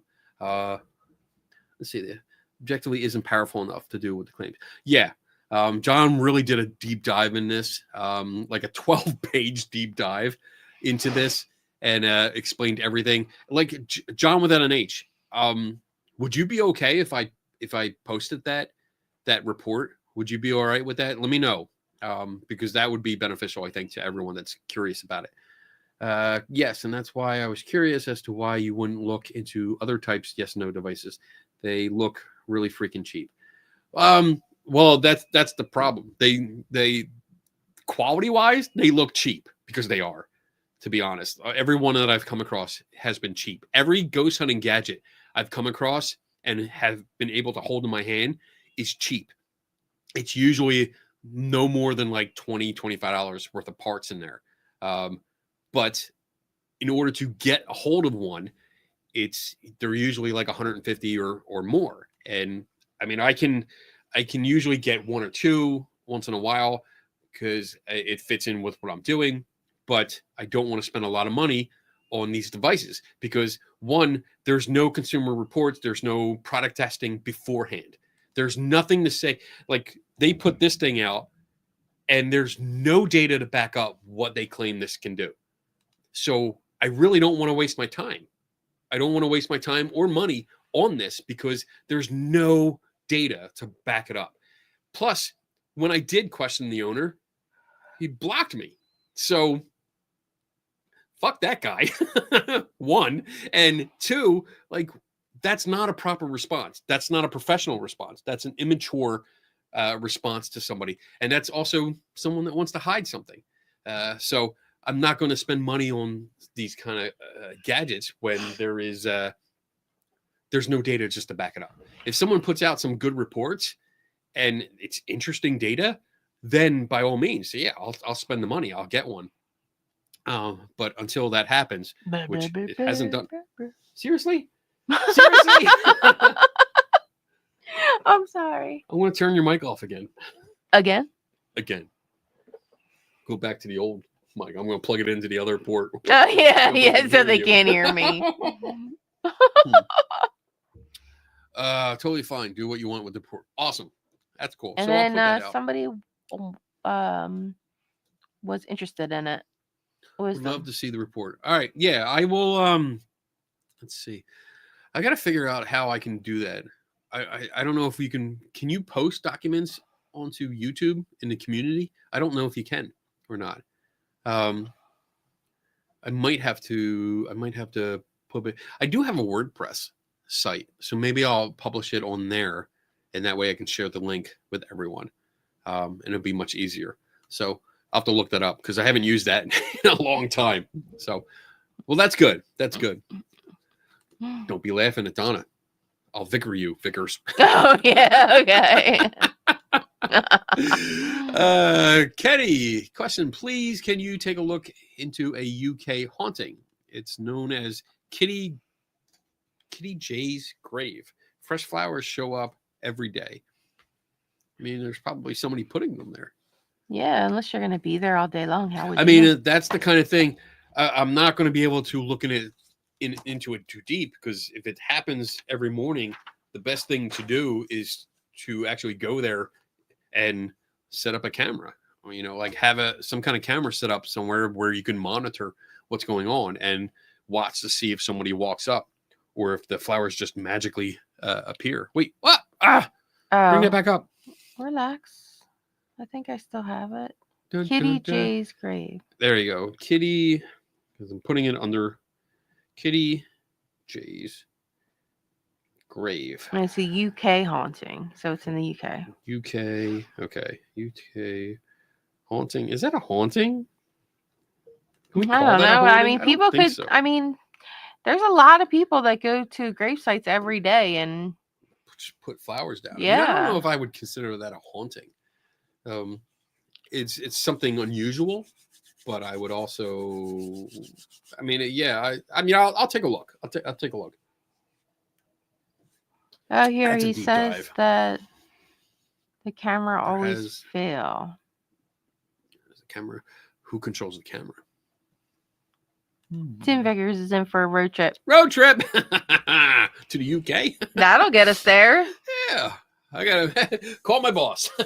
There you Gotta go. Yeah, I And gotta Ghost go. loves Can you send flowers. me over? Yes. We gotta figure out who's putting these flowers here. Camera keeps going out. We gotta nip that shit in the bud. The All right. grave is in what? Hold on. He's still giving us The information. grave is in the center. The center Of of the the road? road. All right, let's look it up. Oh no, Katie. Oh wait, Kitty. Kitty. Here, Kitty. All right, guys. Kitty J's. Yeah, that's definitely Grave. going to be a long drive across the pond. Let's see. Oh, Where but is Cat it? Mac's in. Cat Mac's in for it. Jay's grave. Rabbit hole time. Yeah, guys. I'll try to let this one go a little bit. All right, so I don't think that's it. Oh wait, is that it? Is it in the Jay's middle of the grave, road? or Kitty Jay's grave, is supposedly the last resting place of a suicide victim who is thought to have died in the late 18th century. It has become a well-known landmark on Dartmoor, Devon, in southwest England, and is the subject of local folklore and several ghost stories. The folklore, since it was first set down in the late 19th century, the story attached to the grave has changed and it has been greatly embellished. Oh boy, here we go. Early newspaper account. Donna's like, fuck. Early newspaper account on the discovery of the grave appears on page 5 of the North Devon Journal. Ooh, I can look that up. North Devon Journal. I'll come back to it. 1851, under County Intelligence, in the parish of Mananton, I think this should be homework. near Widdowcombe on the moor, while some men in the employ of James Bryant, Esquire, of Prospect, at his seat. Wow, this is Yeah, like that's old what I'm English. I saying. can't read this. So I'll look into it and I'll try to give a report next week. We have a show next week, right? Yeah, we do. It's Do the we? following week I won't have a show because I'll be in Virginia. Okay. All right. So this is on my list, and I will look it up It's on the homework list, on the Carl. homework list. You guys giving me homework. Hey, there's Justin. How's your jumper? Aw. Kristen Hamlet. Hello. Are you new? I don't know if I've read your name before. If not, if you're new, then welcome. Where the heck did the idea of ghosts can affect electricity and electrical fields or are composed of some type of energy originate? Good question. I sorry, I'm laughing at Justin. Easy there, jumper boy. I don't know where this originated. I would almost want to. So we have. I think when did the Stone Tape come out? Let's see, the Stone Tape, British television film that came out in 1972. So that was one of the first mentions of, like, if you haven't seen it, definitely watch it. It's a really cool. And what movie. is it called? The Stone Tape. Stone Tape. So it's a good one where it kind of claims that the walls, it's kind of a residual haunting. It's the precursor for residual haunting. Okay. Where the tragic event imprints on the area and the right person comes in and can either hear or see or one or the other. But I think they were trying to do something with reading it and trying to find a new medium to record things on. But maybe it wasn't until like, well, Ghostbusters. I don't want to blame Ghostbusters for everything. I blame them for the EMF meter. But I don't really know. I don't know when it originated, because it's just kind of something that started to develop. I think as electricity started to develop and become more prominent. Yeah, absolutely. I would watch that. Yeah, Tiffany just asked if you did one. We did not do the Stone Tape. But you might be. We did. We just did Ghost Ship, and then the first one we did was Ghost Watch. So the Stone Tape, I think, would be an excellent movie to do. And we really need to give more notice before we do it. Yeah, Not more than like an the night hour. before. An hour. Like, hey, tomorrow night we're doing this. Hey, guess what, guys? Going live in 45 minutes. Yeah, I don't know. I mean, I'll try and look that up. Let's see, number 2, origin of ghosts. Tim says that Edison was experimenting with contacting spirits. Might be related. So that I will comment, like, I've looked into that with Edison and, like, especially his telephone to the dead and stuff like that. And I know he had an idea and he had like his own personal thoughts, and I think we discussed this, Tim. Like, there's the first edition, I think, of Edison's book, his autobiography, had a chapter in it about the afterlife and his idea and approach of the afterlife. And then on subsequent publishings, it was taken out. The estate took it out because they didn't like that chapter. But I remember him saying something like working on a device that was so sensitive that it would pick up voices of the dead and stuff like that. But further research found that he was joking with the journalist. He was having fun with them. That in the next interview that he did with another magazine, he admitted that he was joking with that journalist. So there was no telephone to the dead. There never was. It was a joke that he played on the guy. You guys did watch this. I am looking at images from the movie. We did watch it. And Tim says we did. A movie. We did? I thought we only did 2. Kenny must have been drinking a lot that night. Did we? Oh no! Don't tell me your The memory's first one was gone. Ghost Watch, and I don't think we did another. Maybe we watched it, because I think I've only watched it once, and when I watched it, I was in North Carolina, so I don't know if I was there. When did we watch it, Tim? Oh. That came out aggressive. Sorry, I didn't mean Tim. that. Like when did we watch it, Tim? Shush. Well, make me get out the Nerf gun. Kat's like, now she gotta go see it. Let me get a more pleasant tone. Hey, Tim, when did we watch it? Oh, I feel bad now. Tiffany and Bob say it was a couple years ago. Wow. Maybe it was before we were up here. I think you just. Well, yeah. I don't remember doing that. Okay. I'm Tim's scared. scared. You scared him. Whatever. I Go probably take a scared nap. him. Hey, Sorta Rinkin's in the house. I saw him. What's up, buddy? Cat Mac, are you going to show off the awesome tea time help bar clock you made? Don't leave it sitting subtly in the background. Oh, you noticed that, did you? Yes, I'll get it. Yeah, Tiffany says it was before you moved the movie. So it's time to watch it again. So not too shabby, huh? For what I pay, like $2 for it? I think I paid $2 Two for or a clock. three. Yeah, And it something like works, that. right? Yeah, it's moving. Yeah. What time is it? 9:35. Yeah, it's pretty much on. So yeah, it came out pretty good. Tiffany said it was when you were on a weekly show. Oh, yeah, that was a while ago. I have no memory of this. That's weird. Huh. All right. I'm wrong. Ginger Lucy 67. Is she new? I think so. Are you new? Welcome. I love all the new people that are coming on. Unless you're not new, and then I apologize for not recognizing you.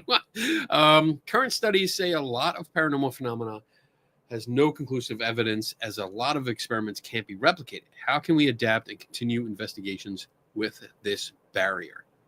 Good question. So my first response would be like, so what studies in particular are you referring to?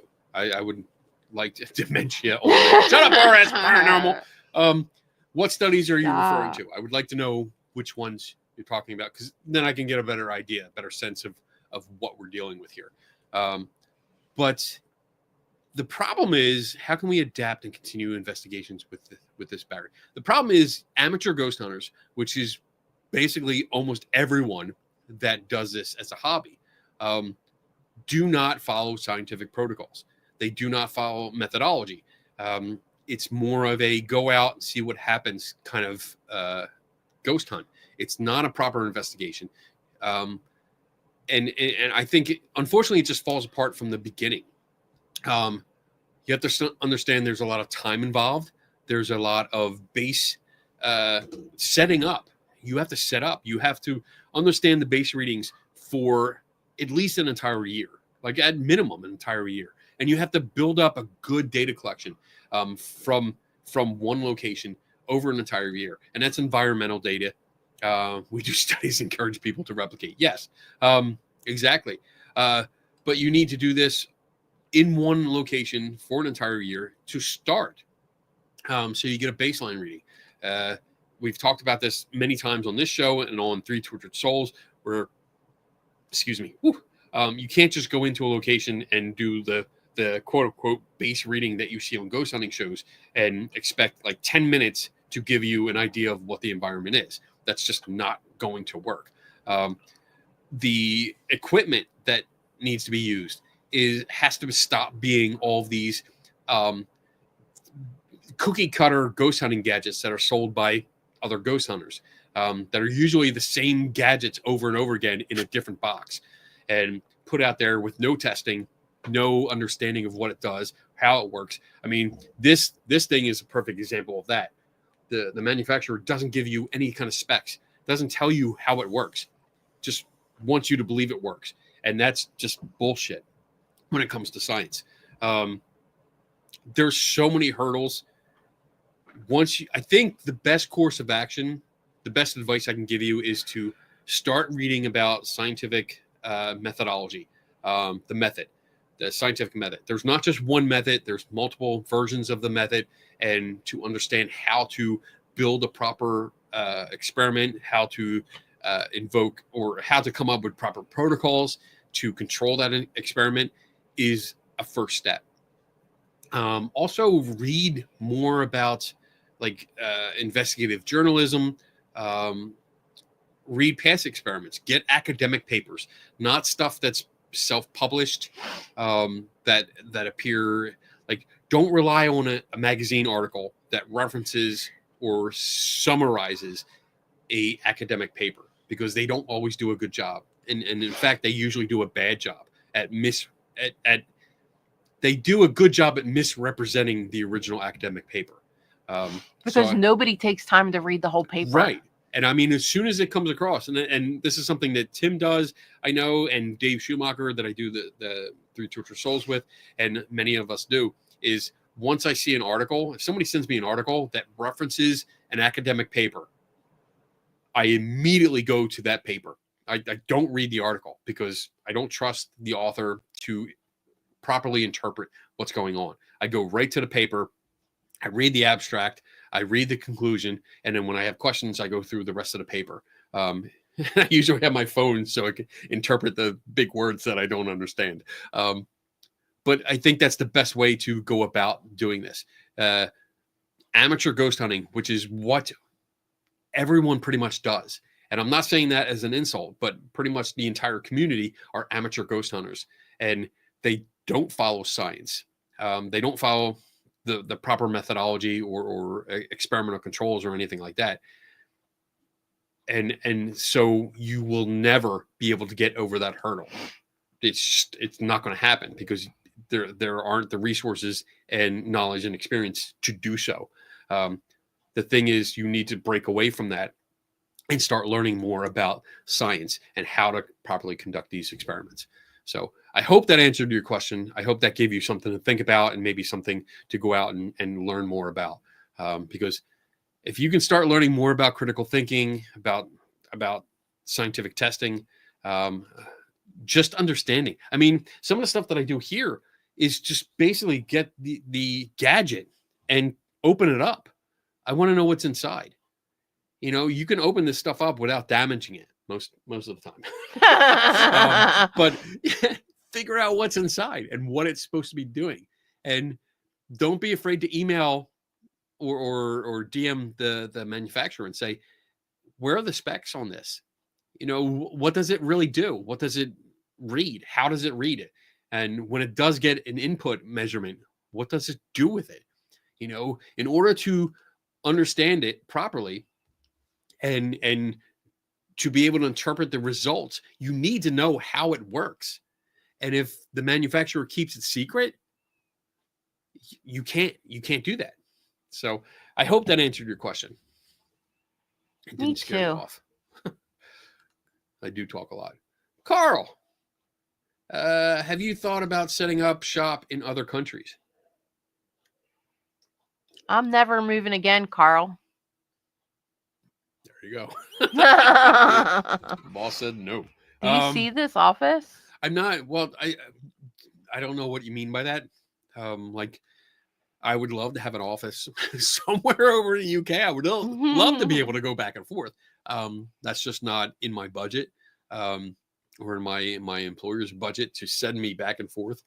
But there is such a wealth of places to go to and investigate over there is. And it's a lot older over there. I mean, so it's I would love to be able to, like last year, I had an opportunity to attend a skeptics congress in France, and I was really looking forward to it, but unfortunately, my proposal was denied, so I couldn't do. I mean, I could if I spent my budget, like I have my own budget for my department, but it would have blown that budget. It would have taken it all up, and I would have been out. I couldn't do anything the rest of the year. Right. And I wasn't willing to do that.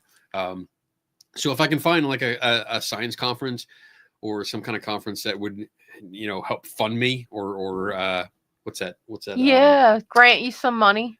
Yeah. Put you in their will. Sponsor. There you That's go. the word I'm looking for. Sponsor me to come over there. Yeah, that'd be great. Then I could probably add to it and extend the trip so that I can visit several places. He needs someone to give him a budget. I need someone to give me some sugar daddy money. I need some sugar daddy money. Yeah, I'm all tapped out. How you feeling over there? I'm feeling good. You feeling good? Mm. All right. Last Rites. I like that name. That's like a good podcast name. Mm-hmm. Who are you, Last Rites? Wait, What? what? I found myself watching more debunker like videos, Forrest Valkyrie. Minute. Wait. Mini Minutemen. Mini Minutemen. Mini All the paranormal Minutemen. folks. I don't know any of these. This is interesting. Are any of the creators that are some of your favorites in the same thread? So I mean, some of the quote unquote debunking, like I don't consider myself a debunker. So first and foremost, even though I don't think Sad Eye Guy's in here anymore, so that's good. But yeah, I don't consider myself a debunker. But the debunking community that I do follow usually it's Beardo, Get Scared, Side Eye Guy, Joe Vitale, even though you know, no, I love you, Joe. I love you, Joe. I follow them. I follow Boo Productions, Mythos, Mr. Gray. I love watching those guys, and I think they're funny. They have fun with it, and they enjoy it. And like Mr. Gray is so laid back. I wrote these down for you, so if you wanted to check them out, you can. Yeah, I'd like to. Because there's so many out there, and I'm very limited with the time I can spend watching videos. You know, like some of these videos are half hour long, and it gets to be a lot. And I love going around and watching different things. And it was on Forrest show where you got name dropped. Oh wait, Forrest. Okay, I think with Ron Palmer, right? He was on. Was he co-hosting with Rob Palmer? Calls himself the well-known skeptic. If that's the case, then yes, I do know him. I have watched him before. There you go. Forrest, a scientist who puts on videos debunking creationists. Okay, yes, I do know him. Mini Minutemen studied archaeology and fights the aliens. Oh, build the pyramids claim. Oh, I like that. I definitely want to watch him. All right, I wrote them both down. So okay. Yeah, that's cool. Mini Minutemen. I like that. I was like, wait a minute. How much drunk am I? Like, what's that say? Minuteman. what's Mini that say? Minuteman. All right, that's cool. I like that. I wonder if his things are under a minute. That'd be kind of cool. Ooh, I could never do that. No. I can never do that. I remember like sitting in Barry's office, and he's like, "Can't you get them under like a half hour?" Like just laughing at him. I laughed. I couldn't do anything else. I'm like, next question. There's no way. Not doing. Oh man, great. Do you find it funny? Thank you. That was good. It was like a sound effect. Do you find it funny that readers tend to buy more of the fiction on paranormal than the nonfiction? It reminds me of who has more subs on YouTube. Do you find it funny that readers tend to buy more of the fiction? So that's not something I'd be aware of. So I know you. I think you write fiction, correct? So you might know better than I do. I don't really follow that. I mean, the people I interact with usually follow YouTube channels, network ghost hunting shows, books, not so much. In fact, like I mean, that's an interesting thought. When I do see books at paranormal conventions, there is a mix. It's either like their own stories, their own quote unquote true stories. And then there's also authors there that do like fiction work, but I don't know if it's always like paranormal themed. Or they might have one book that's paranormal themed. That's why they're there. Like, cause oh my God, what's his name? What is his name? Chefs. The guy we had on. Adam Chefs. Chefs. That's my little guy. Remember him? Yeah, I bought him for you. Yeah. My little. Well, actually, I won him in an auction. So Adam Chefs, who we had on the show, like I bought his books at a paranormal conference, but it's not fiction. It's headlines. Well, I guess it's kind of both. It could be both because it's headlines that feature ghost stories. Yeah. Which we don't know are true or not. We don't know, but, right? it's interesting though. Like that would be an interesting statistic to look up to see if there's I don't know how you would measure it or if you could measure it. I mean, you could, but I don't know how you would go about it, and it would be a lot of work. So yeah, I don't know. I don't think I can answer your question because I really don't have an answer. I see Paranormal Monkey Podcast is still in the chat. One of these shows, I'm gonna wear a sweater. You don't have any and be sweaters. like, look at my jumper. You have sweatshirts. You don't have sweaters. No, I do have a sweater because I bought it way back. Remember, I bought I had an outfit. I did like a Joe Nickel outfit. He had an outfit. Where I was like, oh, I'll wear this. Yes, it's completely. I was gonna go wear it at psychic fairs because it was clothes that I would never ever wear. Right. Totally out of character for me. And I was going to wear them. So I have a sweater. It's still hanging up in the closet. I don't think you ever I've wore never it. worn it. Jumper. All right. What's next?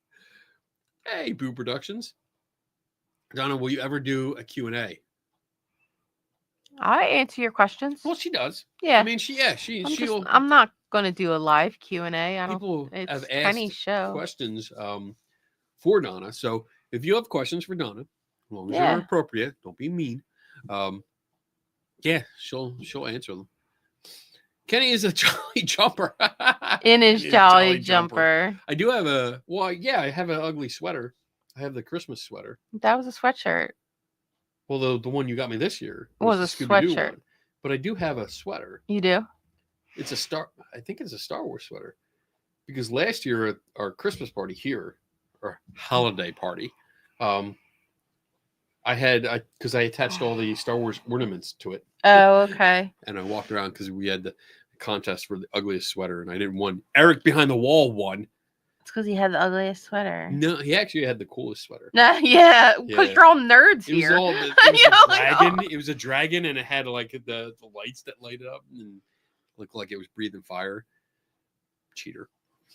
There you go. I was just mad because I didn't win.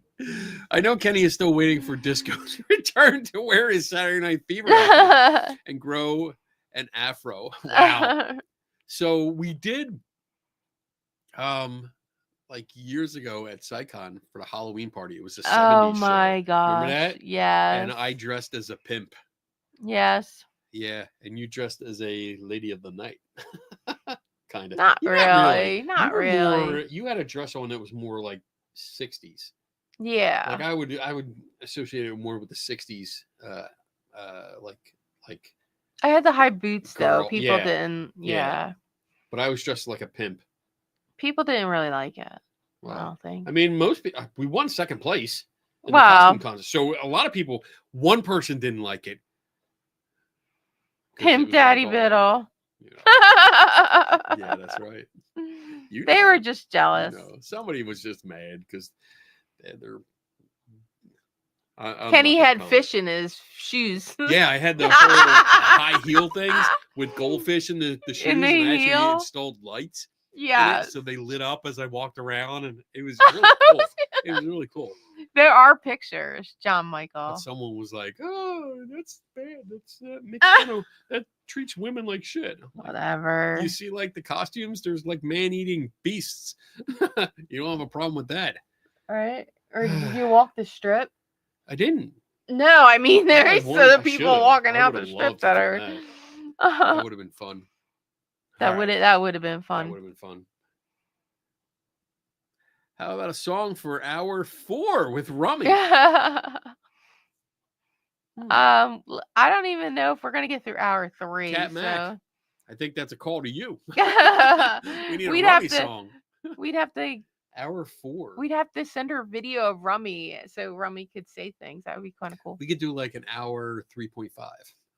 An hour 2.5, 3.25. Oh yeah. No, 2.5. Yeah, 15 yeah. minutes. So 15 we minutes. go into hour 3. Yeah, you're right. I'm sorry. I'm not good at math. She's an Oh accountant. my gosh. Oh, look, Justin's got my rap name, K Diddy. K Biddy. K Biddy. That's right. K Biddy's in the house. K Biddy. How-oh-oh-ohs. K Biddle. Kenny Biddle don't diddle. That's right. All right. Got any more questions? We're actually getting down there. Yeah, we are. Oh my God. What the hell? Like a paragraph? What's my song? Homework question. Have you heard about Colossal Biosciences and their work on bringing back the woolly mammoth? I think I have heard of it. Like briefly. I haven't gone into it, but I think I remember. The dodo bird and Tasmanian tiger. They claim they are close to bringing them back. They were just given a donation of $200 million to make it happen. Wow. That's pretty cool. Do we really want to? No, because it would mess up the...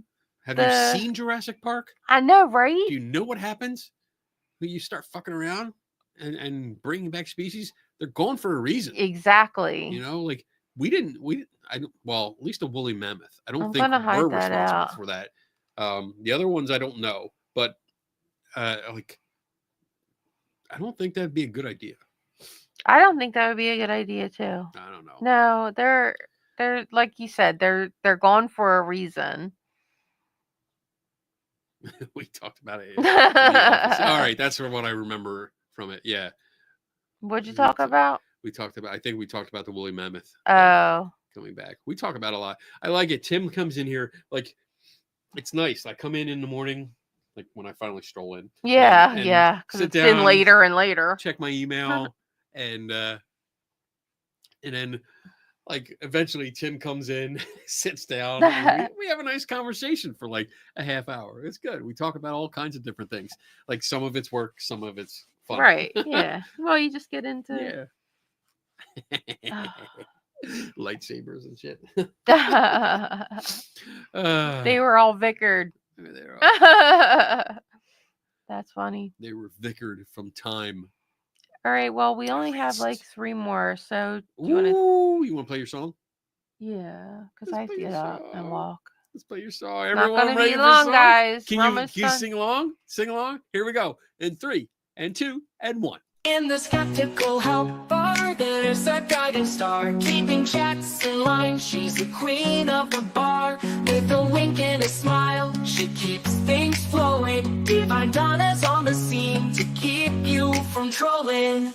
Divine Donna, watch her keep the show on track. Moderates with flair, she's got your back. With her love, Kenny Biddle every Friday night. In the skeptical help bar, she's a delight. Start your questions with a capital Q, so Donna can pose them for you. Follow the Swayze rule and be nice, or she'll kick you out for life. Divine Donna, watch her keep the show on track. Moderates with flair, she's got your back.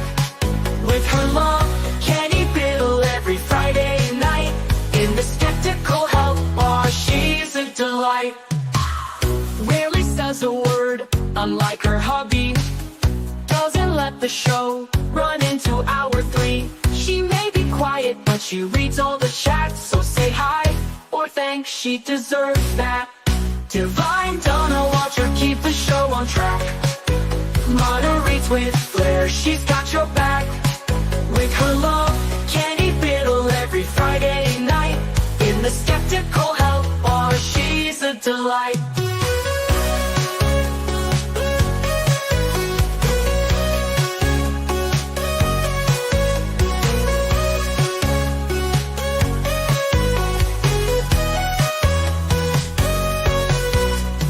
Rarely says a word, unlike her hubby. Doesn't let the show run into hour 3.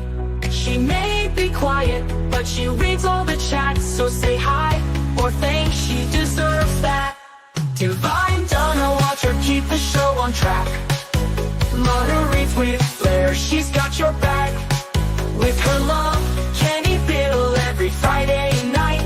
In the skeptical help bar, she's a delight.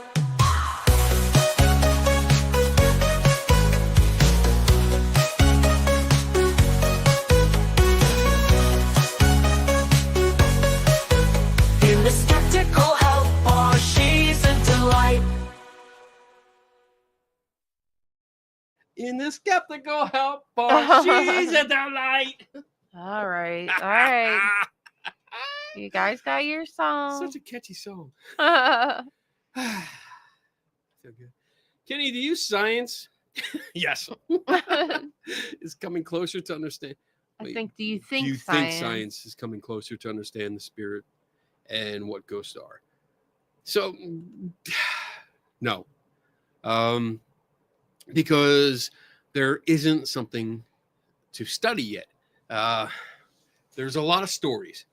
And this I think this is a big answer. I'm going to try and keep it short.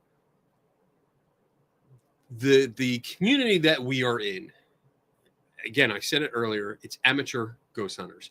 And unfortunately, the data that they are providing is invalid. It's not good data. It's tainted. The controls are bad, and it's not good enough. To be blunt, it's just not good enough. So you can take the majority of the community, and unfortunately, you have to ignore it because they're just not doing proper controls and all this kind of stuff. So when science is looking at these kind of studies, you have some corners of science to delve into afterlife experiments and stuff like that, but it's very, very few. And there's usually problems with the papers that they publish. There's usually issues with the methodology and testing procedures, stuff like that. I don't think they're any closer than they were like 100 or 200 years ago of understanding if there is an afterlife. There's simply nothing to study. At the most, maybe you have some near-death experiences that you look at, but those are very, very difficult to analyze as well, because a lot of them are secondhand or thirdhand. So my short answer is no. I don't think it is because there's just nothing to study. And I think that's to be as blunt as possible. There's just nothing there. That's a bummer. All right. Kit Ford. I hope you're feeling better today, or at least now. A little bit better. Yeah, me too. Yeah. We'll be down in a couple months. Not a couple, few months. We'll be able to hang out. I'll cheer you up. I think if anyone would be a ghost, my friend Laura would be the ghostiest ghost whoever ghosted, because she was a badass. Interesting.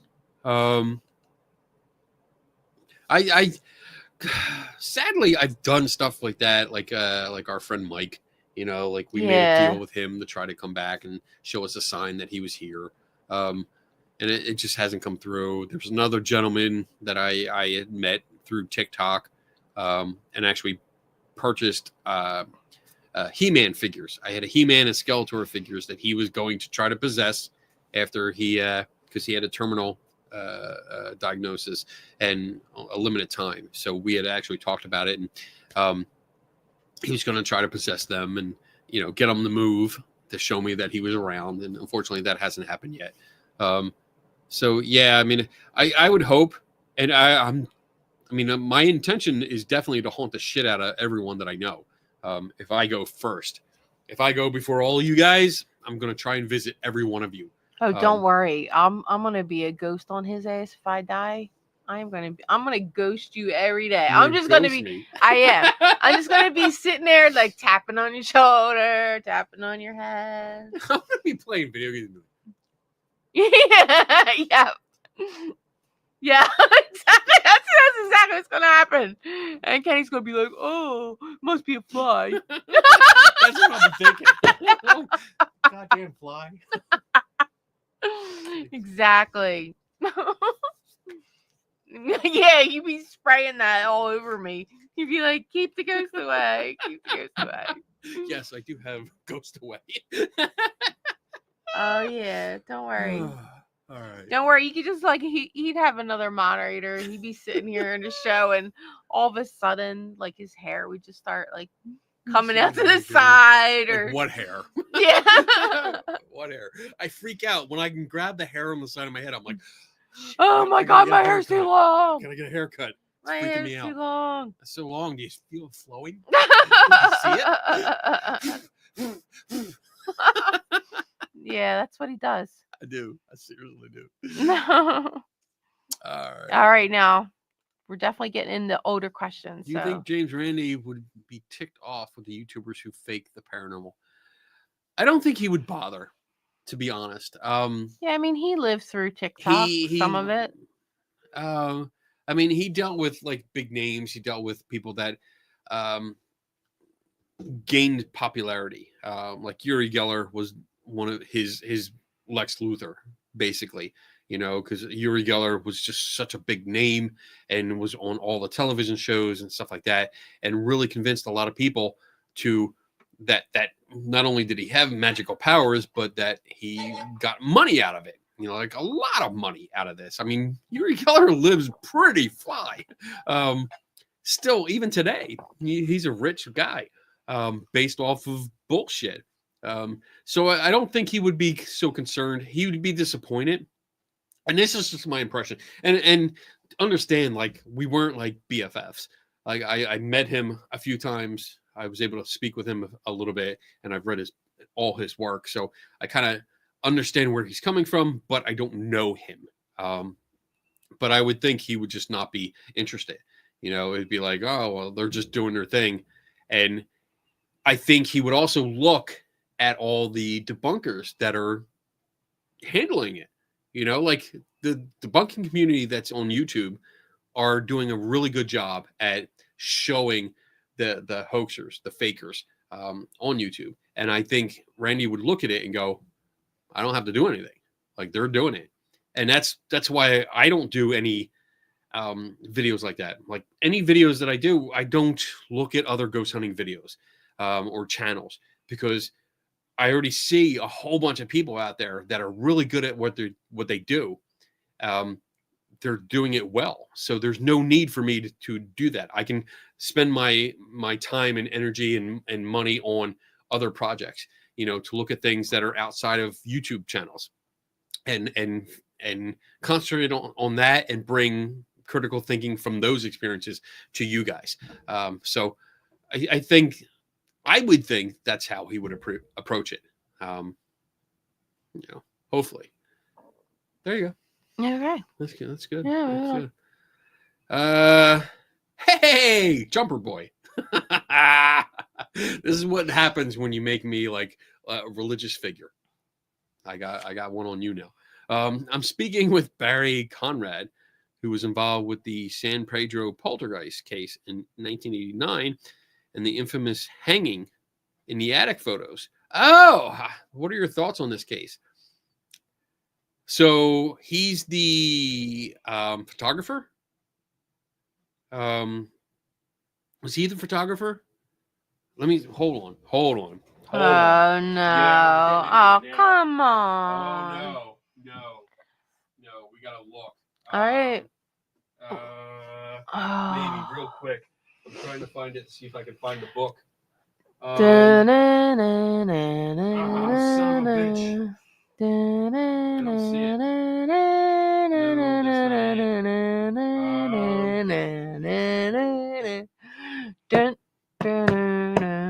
don't see it. I don't know. Nope. I have to find it. Did he say? Videographer. Okay, so maybe it's not the same guy. So the hanging thing, the guy that was in there, I believe he's the same guy that took the photos from the entity case. Because in Barry Taft's book, as UFOs below, or as below. Oh, man, like, I really want to see that because I know I had it out. Because I was reading it the other day. Kenny, there's a ghost on the back of your chair. Watch out. I know. I put it there so that it would.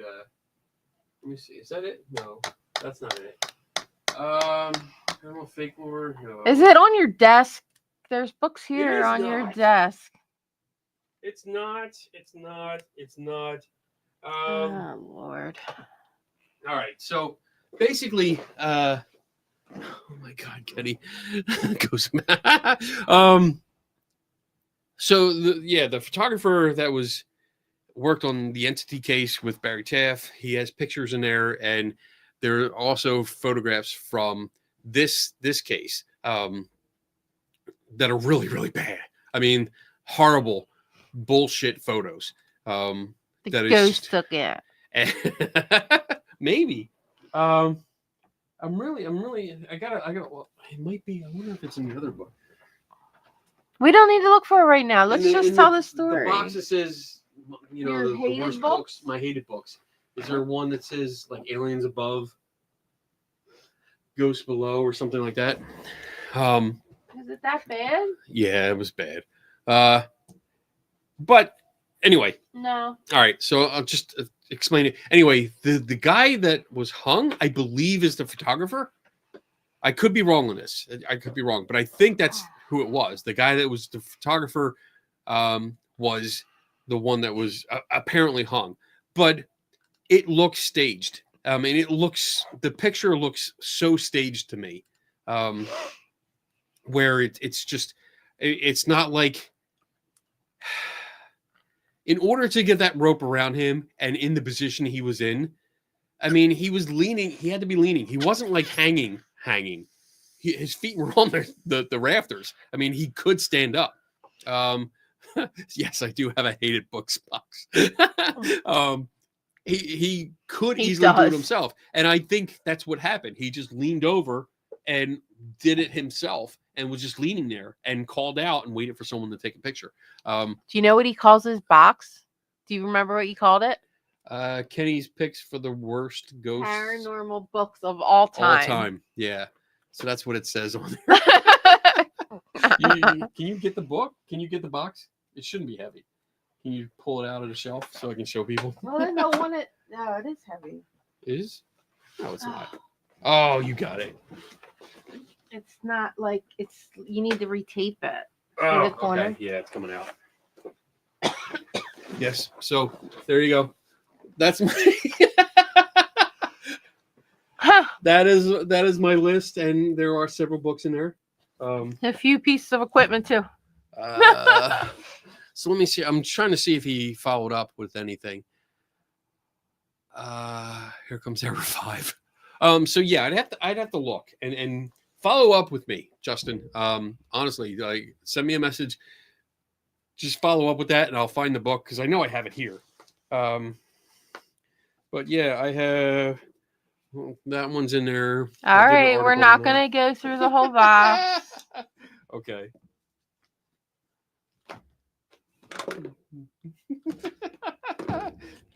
And then all right, now these questions actually came in Adrian after Perrin. 10 o'clock, so Andrea Perrin. you're lucky I'm getting these in. They used to be in there, but I actually put their books on the display. All right. How do you say that name? Malachi, maybe? Malachi? Oh, that's awesome. Malachi. Yeah, I think that's it. I like that. That's a good name. That's a good look on that profile picture, too. Malachi. I can't do the one eye. Can you read the question? Oh, my God. Have you ever thought of a dream device that could potentially be useful for paranormal investigation, but either doesn't exist at all or is rudimentary to be useful in its current state? A dream machine that could be potentially useful. I never thought of this, to be honest. Never ever thought of it. I mean, dreams are random. There's no rhyme or reason to them. So I don't see how they would connect to any kind of paranormal investigation. And as I've mentioned, paranormal investigation is very amateurish and just not, it doesn't produce good data for the most part. So I think both would have to improve significantly before you can combine them for any kind of experiment. So it's an interesting thought, though, and very cool name. Yeah, Malachi. we said it right. Malachi. What's that from? Malachi. I don't know. That's from a movie, isn't it? Isn't it in a movie? Malachi. All right, here we go. Just gonna say your name, Malachi. Jen Jones. Do you feel that with the way paranormal investigators on YouTube are using false information and devices, it's inhibiting the advancement of us finding out more true information? I definitely think it's a deterrent. Because honestly, to be perfectly children of the corn. Okay, good. The Malachi is a biblical name. Oh, okay. Sorry, I'm getting distracted. Okay, Wait, what's Children of the Corn? What'd I miss? it's a movie or Yeah, it's I a knew book. that. And a movie. Oh, okay. So it's definitely it detracts from it because it honestly makes all of us look stupid. The people that fake stuff on YouTube, the people that fake evidence and constantly get stuff happening, and the ones that use like the bug assault gun as a demon assault rifle or something like that, totally make everyone look fucking stupid. I mean, that's bottom line. It makes everyone look stupid, and it makes everyone look like a joke. And it's unfortunate because, like, even in my profession, like, this is my job. So when I come across someone that only has been exposed to YouTube videos of this genre, like the paranormal in general, the only thing they've interacted with is YouTube videos. When I tell them what I do, they laugh, and I understand it. I don't fault them for it because, yes, from their perspective, it is a joke. So I think, yes, they are doing it.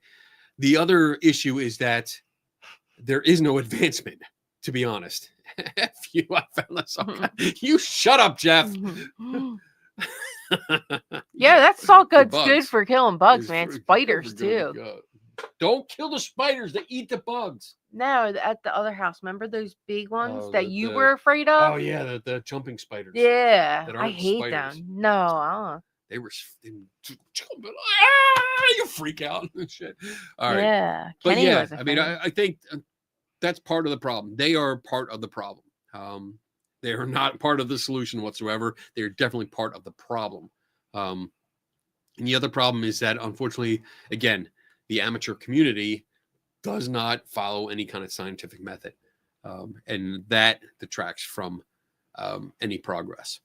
So, but yeah, I'm okay with blaming the YouTube, the fakers.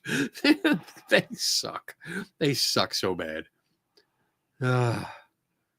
Boo Productions, that spider from Seg's video would have laughed at the salt gun. I only saw the screenshot.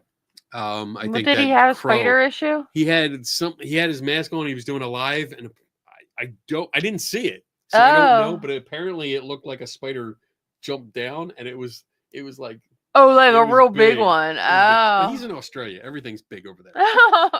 all the creatures are big. Oh. Yeah, I don't think Kenny probably would have freaked. I would have freaked.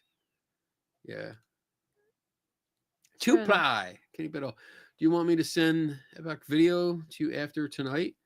Yeah, that's fine. You can send it whenever. There's no rush. We have time. So send it to me when you get a chance. I don't know if it's going to be too large of a file. If you can send me a link or like a Dropbox link, then we can do it that way. And then I can share it with Dave and Tim. And we can do our independent timing just to make sure everything's right. It was a big spider on the wall, and he was trying to catch it. Pretty sure the Australian spider has its own gun.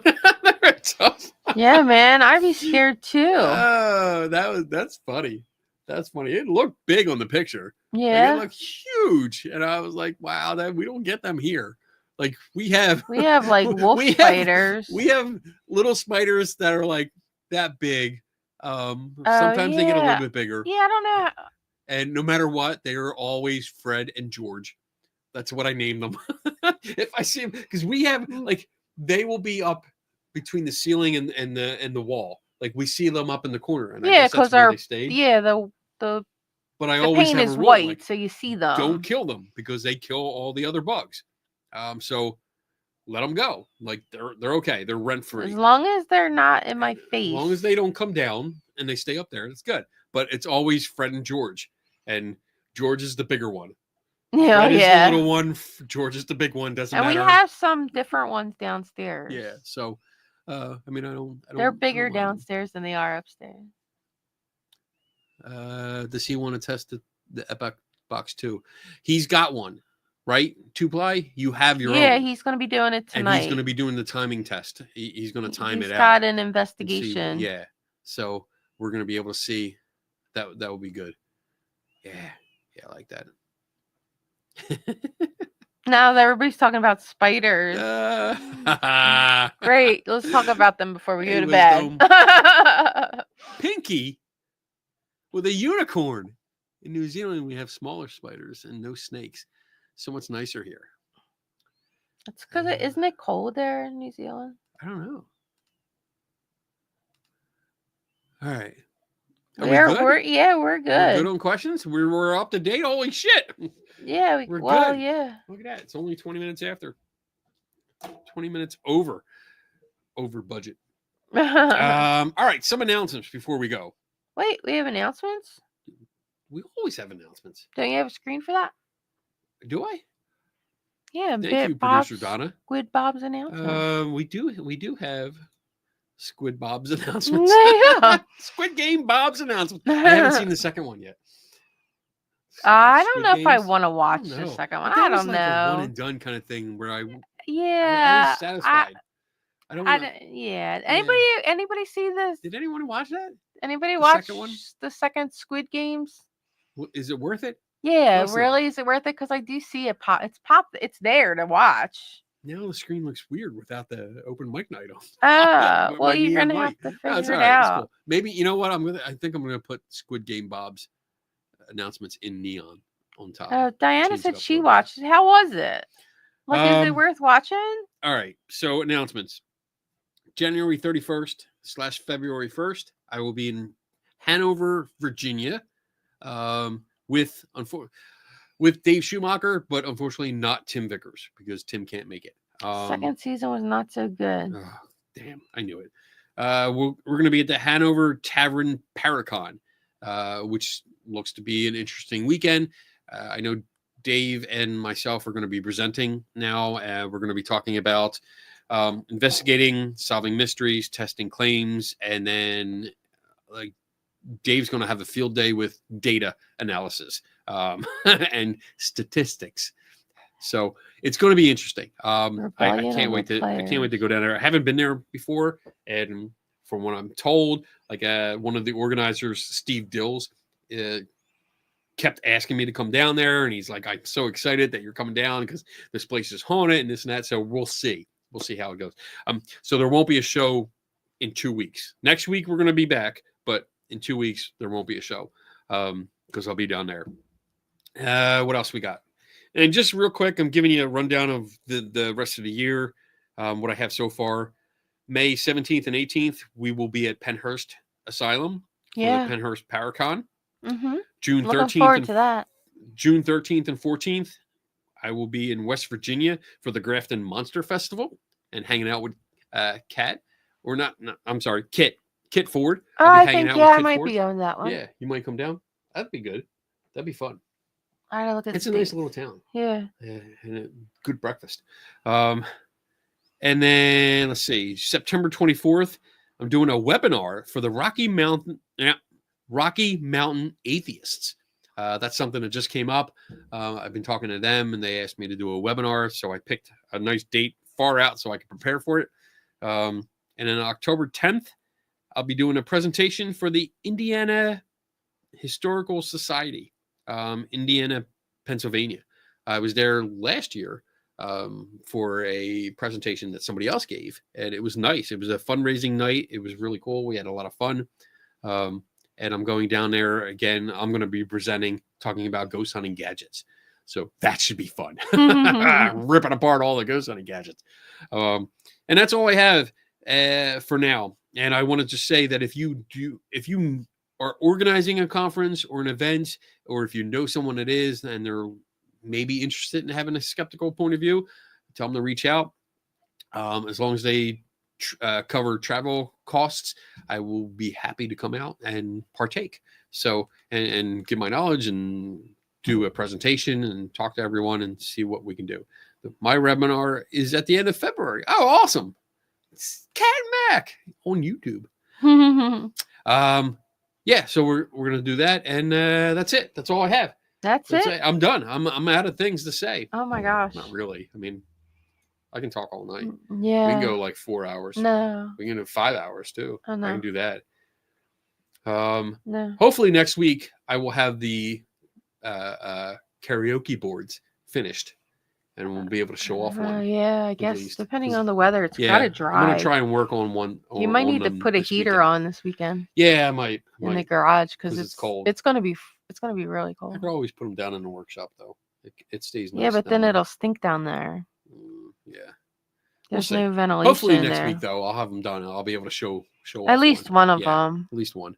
So, always fun getting to hang out with you guys. Thank you for the show. It helped a lot with boredom. Oh, thank you, Malachi. I Yeah. like saying the name Malachi. Yeah, I have to everybody. say it like in a voice too. I can't just say Malachi. Really. It's Malachi. Malachi. It's got like a Malachi. Like It's- you don't it's a- fuck it's with that kind of thing, like- Malachi. Yeah, You like I just feel like don't- I should be standing like in a dark place, like this is the final fight of the movie, and be like, It's like maybe a demon Malachi. name on like Charmed. Malachi. yeah, Demon Malachi. you're a demon. You're a demon. No, it's a strong name. Strong name. I think Tim said it It's a was Viking name. the messenger of God. Ooh, That's oh. the Brr. yeah. How's this? Like, we're discussing your name. It's at the end of the show, we're Yeah. like, Malachi. That's a great name. If all I had right. another boy, I would name him Malachi. Let's see here. Malachi Biddle. I think I have everything set up so we can get out of here. So everyone have a great weekend. Enjoy yourself. Be safe. Be nice to each other. Yeah, be kind. Be kind. Rewind. Just take a step back. Think Take about a step what. back. Yeah. Think about it. Yeah, like before you Just blow up. when someone challenges you, remember that they're asking questions. Sometimes they're being a dick about it, but take a step back and think, all right, Maybe they really just. maybe they're really interested. You Yeah. know, maybe they're genuinely curious. You know, like when people ask me about orbs. Yeah, some of the them are really like the millionth time. they But they're want your genuine. opinion. Yeah, They've never heard your opinion and they want to know what you they think. want to know. Even though anybody else you'd be like, really? So I guess the bottom line is not just be kind, but be patient with people. That's all. Be patient. Be nice. Have a great weekend, and That's we your will see you homework for the next weekend. week. Oh, Have and homework. go Bills and go Eagles. Yeah, I got it in there. You heard it It's here. not a nature program. What are you talking about? The Buffalo Bills and the Philadelphia Eagles. And with Both that, playing we're out on of here. Sunday. See you guys later next week. Never stop learning. Bye, guys. Bye. Hey, diddle diddle, here's a little riddle. Who's the best at bunker? Is it Kenny Biddle? Oh, he's good, not just a little. Not at the bottom or even the middle. Strike a chord like a fiddle. Tasting the rainbow like a skittle. That's fragile and brittle. You can watch him take a problem and start to riddle the problem away. He does not play. He takes his job so seriously. He loves a challenge and won't turn you away. He's such a skeptic, he keeps stones. Believers exposing the fake. It wouldn't take him long to find a needle in hay. Use a magnet, damn it. Now take a drink of Kenny's specialty. Someone may say that's not for me. To each their own, well, really it will be. Man, Kenny's such a skeptic, drinking skeptical tea. Like and subscribe, everybody turn notifications on. And go watch his show and forget about this song. Mr. Wizard or Bill Nye the Science Guy. Can you remember? You like Kenny better, so head to the Skeptical Help Bar and meet the bartender. Pick up a drink and relax, cause nobody does this better. Not even close, not even a little. He's the one and only Kenny Biddle.